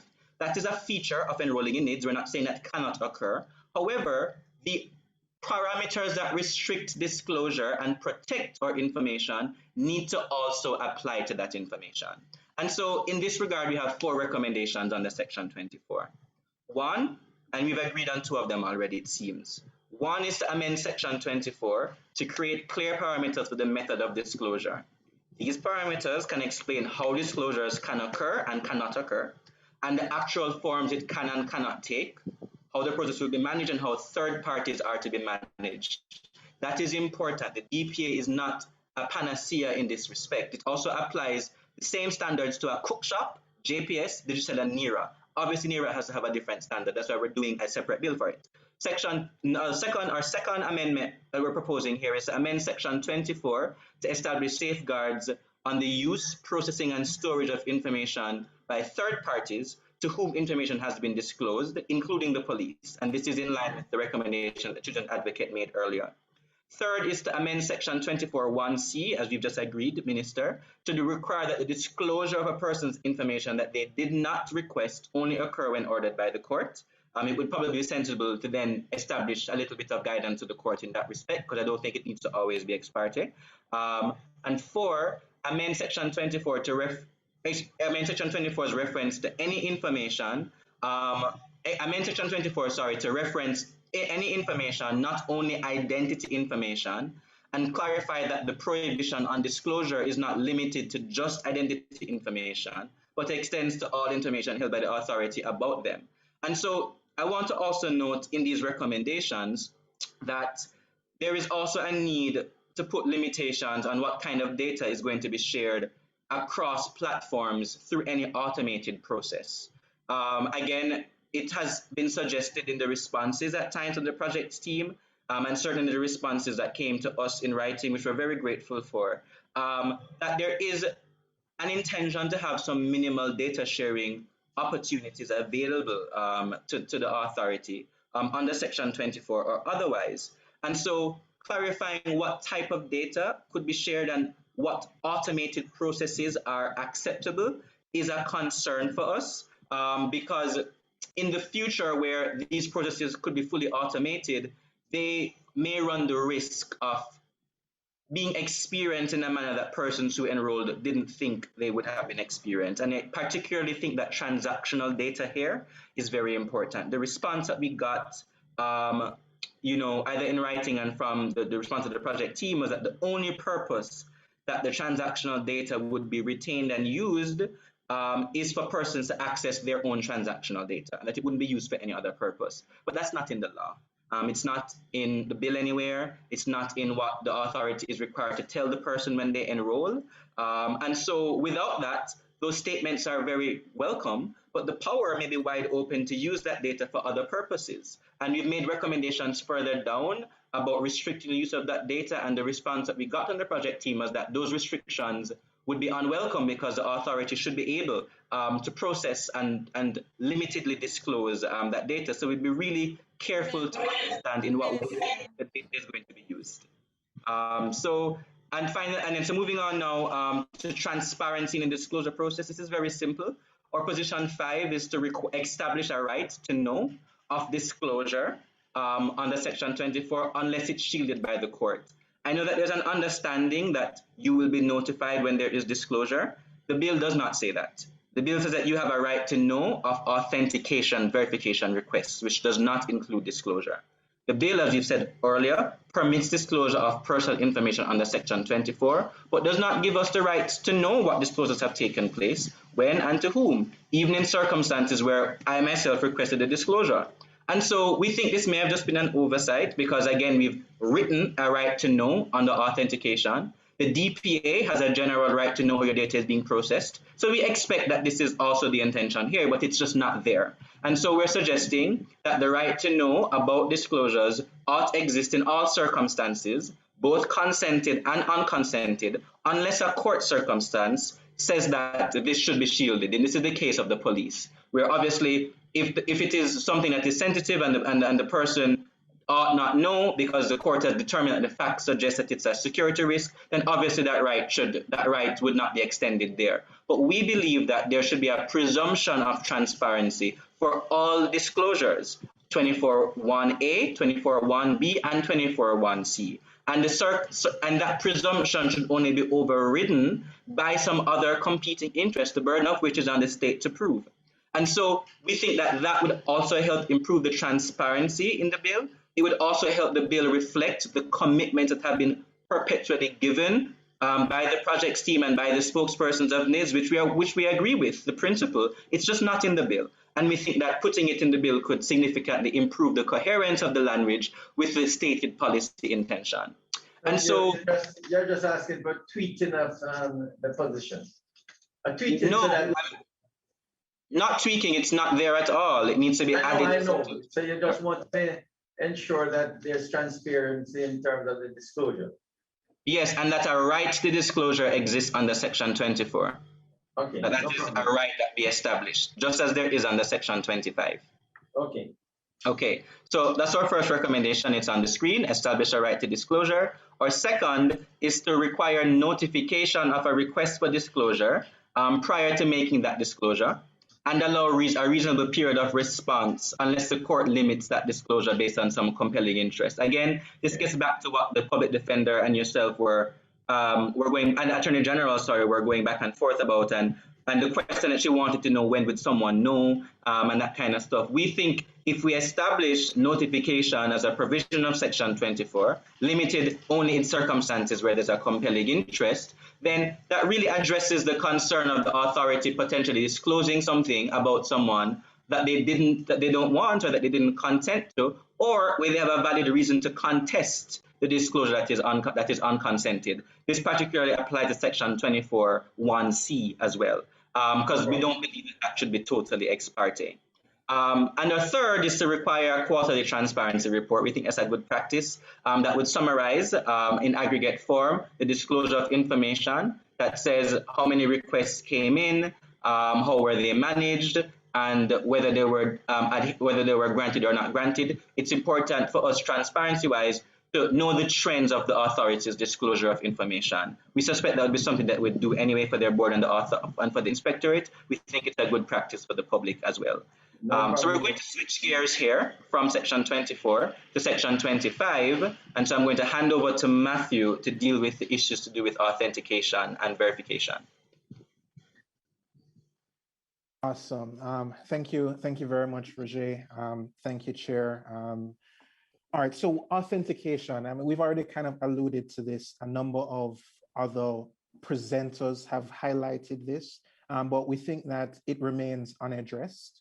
So just as a point of reference, section 25(4) says that the authority shall retain for some period a record of each request for authentication or verification under this section. It's important to note that it doesn't necessarily treat with section 24, which tells about disclosure, but our broad point about authentication requests, as we discussed before, section 24 doesn't treat with that information at all.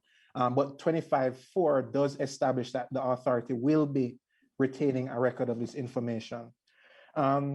And so while the collection of authentication records is not the intended primary objective of the authority, I think the scope and security of this data actually possesses the biggest risk to the security and privacy of the individual within the context of enrollment in NIDS. While biometric data represents the identity of the individual, and that generally does not change, the authentication logs themselves capture how the individual lives their life, which doctor they visited, where they banked, when they ordered food using the new N system. All of these things will be services that potentially in the future could leverage NERO for identity verification purposes. And so the bill really doesn't treat for how this information is protected. And we think that must be added to, there must be added stipulations for how that information is managed and what processing can be done. The reality is that this data set's value will increase over time as more services integrate with NIDS, and the historical record for an individual grows. And so the transactional data will become valuable to many different kinds of actors, to banks, to the police, to private sector, to researchers, and the temptation to use it and to seek it out will expand over time. And it's also important to keep in mind that the potential breach of this data is a significant privacy risk to that individual. I think most of us will probably recall recently, a few years ago, the issue with Facebook and Cambridge Analytica with that platform. And what that really revealed to the world is how little behavioral data is needed to be able to manipulate the public in a variety of ways. And this authentication data set is effectively that information that the NERO will be collecting and retaining on its citizens, on the Jamaican citizens. And so without proper legal barriers put in place, we do put ourselves and potential future generations at significant risks with the advantage of technology and the adoption of NERO by other services. So we're going to talk about what that looks like in practice for a couple individuals. So we're in a future state. Again, the NERO does not put any stipulations around the processing of this information. So scenario 9 really talks to the police are currently mining the transaction records, looking for individuals that match a specific pattern of behavior in target communities. Andrew here frequents several of those communities and a number of service providers in that area. So that's a scenario that we're talking about. Again, the bill doesn't treat for how this information is governed. Based on Andrew's pattern of behavior, he and several other individuals get flagged as candidates for additional surveillance. At this point, it's important to make a note, no identity information has yet been disclosed. All the police are doing is processing the logs themselves, which do not necessarily include personally identifiable information in terms of a NIDS, a national ID. Why do you think the NERO would be collecting this sort of information, the movements of Andrew's, Andrew? I mean, I don't see anywhere where in the NERO is it collecting information as to where Andrew goes or comes. 25(4), Chair. So in 25(4), what it's saying is that the NERO is going to keep a record of every request for authentication or verification. So just as we were talking about before, when you do this is just verification of the data. It has not correct, Chair. But here's the point there. So if I go to a health authority or a clinic and I show my NIDS card, and that NIDS and the authority and the service provider, for whatever reasons, does a verification check on that card or the information that have been provided, what the NIDS is going to collect is that a authentication log or a authentication request came from, Balaclava Health Clinic in St. Elizabeth in relation to John Brown. So the authority will retain a name, the individual or the entity, the aggregated the third party that has requested the verification and whether that information has been disclosed. So you're saying that under Section 24, if the police requests that the individual data or authentication, that 10 banks ask for verification. That is the sort of information you think that that the police may want. Potentially. And here's the issue, in a world where more and more service providers are using the NIDS for verification, that data itself approaches near real time on what that individual is doing in their life. So maybe right now where one service integrates with it, it's not a big issue. But in 5 or 10 years, when we are a digital society, which is what we're transitioning to, as the Prime Minister is saying we're moving towards, then potentially almost every service provider that provides digital or online services could be authenticating with the NERO. And so that information itself becomes a bigger and bigger footprint on what the individual is doing on a day-to-day basis. So you're saying that Section 25(4) is suspicious or highly dangerous in that it will be mapping out the movements of the individual? Well, what we're saying, Chair, is that Section 24(1) establishes that the authority will be collecting that information, but that the bill itself doesn't actually provide any treatment for how that information may be processed, who it may be shared with, and how it ultimately may be governed. Okay, all right. So again, going back to this example, so in this case where we're now looking at the authentication logs for a number of individuals, again, the bill doesn't prohibit this type of processing. The current draft does not require a warrant or any judicial process for the processing of this data. The police could then, after they've identified that there are certain persons that fall within that pattern of behavior, make a request under Section 24 for the identity information of the individuals who match the target behavioral pattern to be disclosed to them, which would then trigger the process that you've identified that's specified in the bill. In this case, it's been fully investigated, and it turns out that Andrew was really just visiting his grandmother in that community. But it talks to the idea that this kind of profiling and analysis of this information, the door that it opens. How would you correct it? You would want to say that the record, the authentication must not be recorded or must not be revealed? So, Chair, there are a couple ways that it can be treated. The first one is that it should be stated that this information is personal data, because without a clear definition that it is personal data, it may not even necessarily fall under the Data Protection Act, as we've been talking about before. But then secondly, I think, and which we make this recommendation later, we actually think that the processing of this data should be strictly prohibited, and that it should only be prohibited in as much as it enables the enrolled individual to access their own data, but we shouldn't open the door for other third parties, whether in the private sector or in the public sector, to be processing and mining and profiling individuals based on this information. Okay. So the next one is going to be, I hope you guys will be patient, but I think it's an important one given with what we're seeing, across the world and, misinformation campaigns and all of that sort of thing.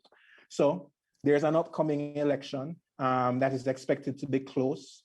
There are individuals that are between a particular demographic in key communities have been established as going to be playing a critical role in determining the outcome of the election.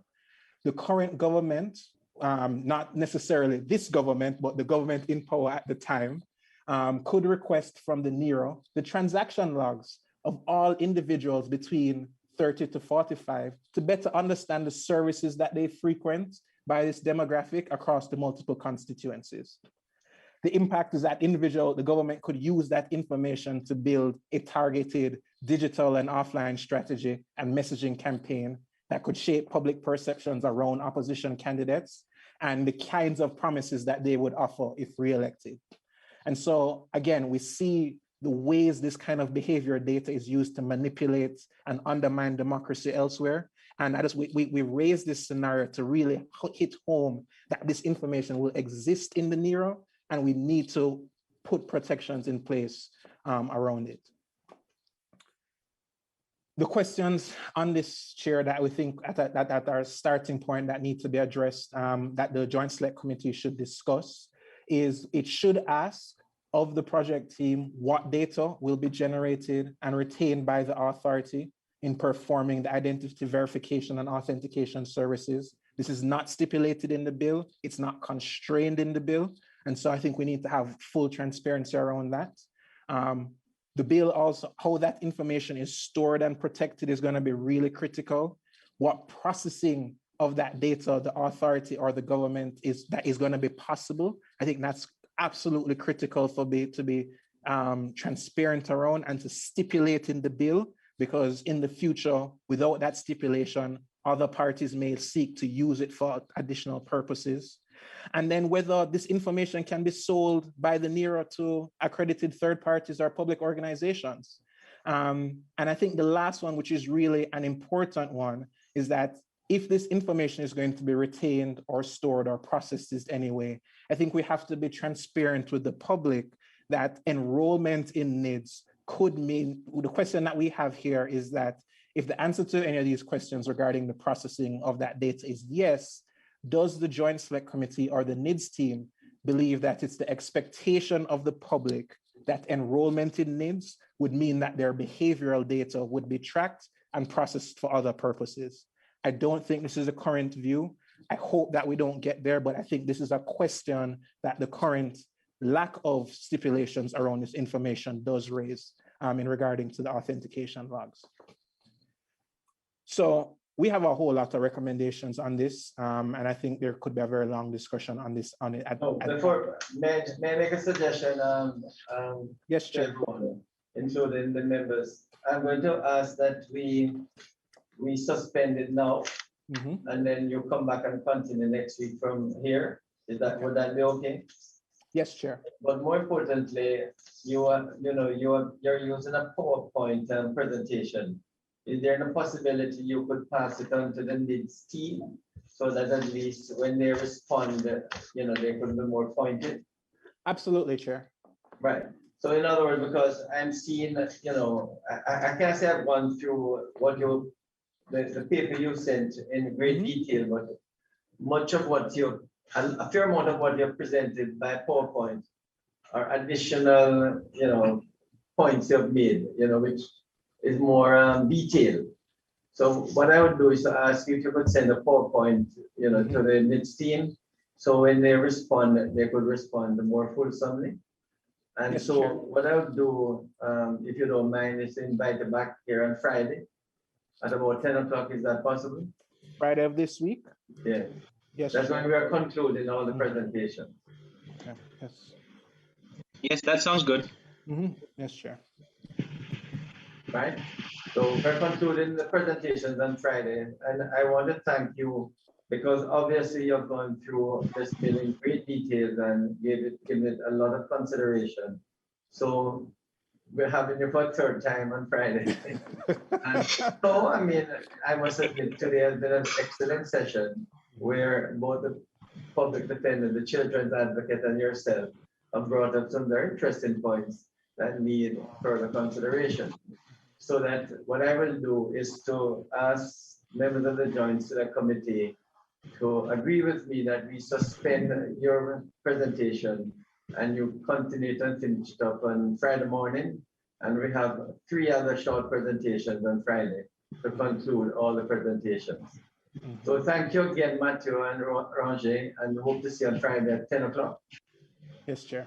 Thank you. Yes, sir. Thank you very much. Committee, I hope you agree with me. And can I have a motion for adjournment? So moved, Chair. Okay, thank you very much, Joy. And thanks everyone for being with us. I thought we decided to close off now because the recommendation being made by the Jamaicans for Justice representing the other 12 organizations from what the contribution, the written contribution are quite extensive. And I thought it was best to start afresh to make summarizing their recommendation on Friday for us to better understand and consider it. And also for the NIDS team to be able to respond more fulsomely on what they've presented so far. So I want to thank all the members of the committee for joining us. It has been a very instructive and informative evening. I hope you all agree. So thanks very much. And we're going to adjourn now until Friday at 10 o'clock. Thanks again, everyone. Have a good evening. I know everyone recovering from the Easter weekend. So am I. So we can go and rest some more this afternoon. Thanks now. Okay, evening, Chair. Evening, everyone. Thank you. Bye now. Bye.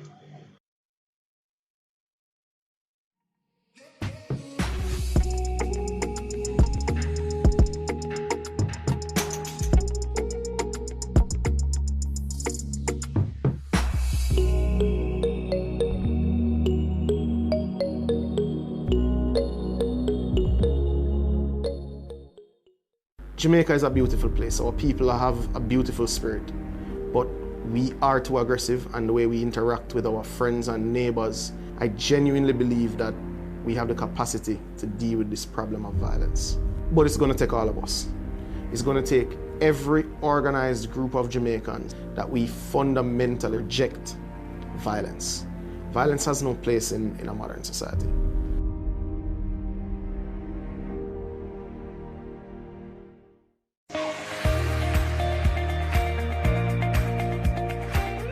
A major area in high school for me was IT and EDPM.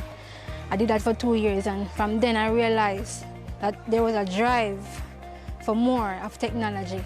So I decided to take this step.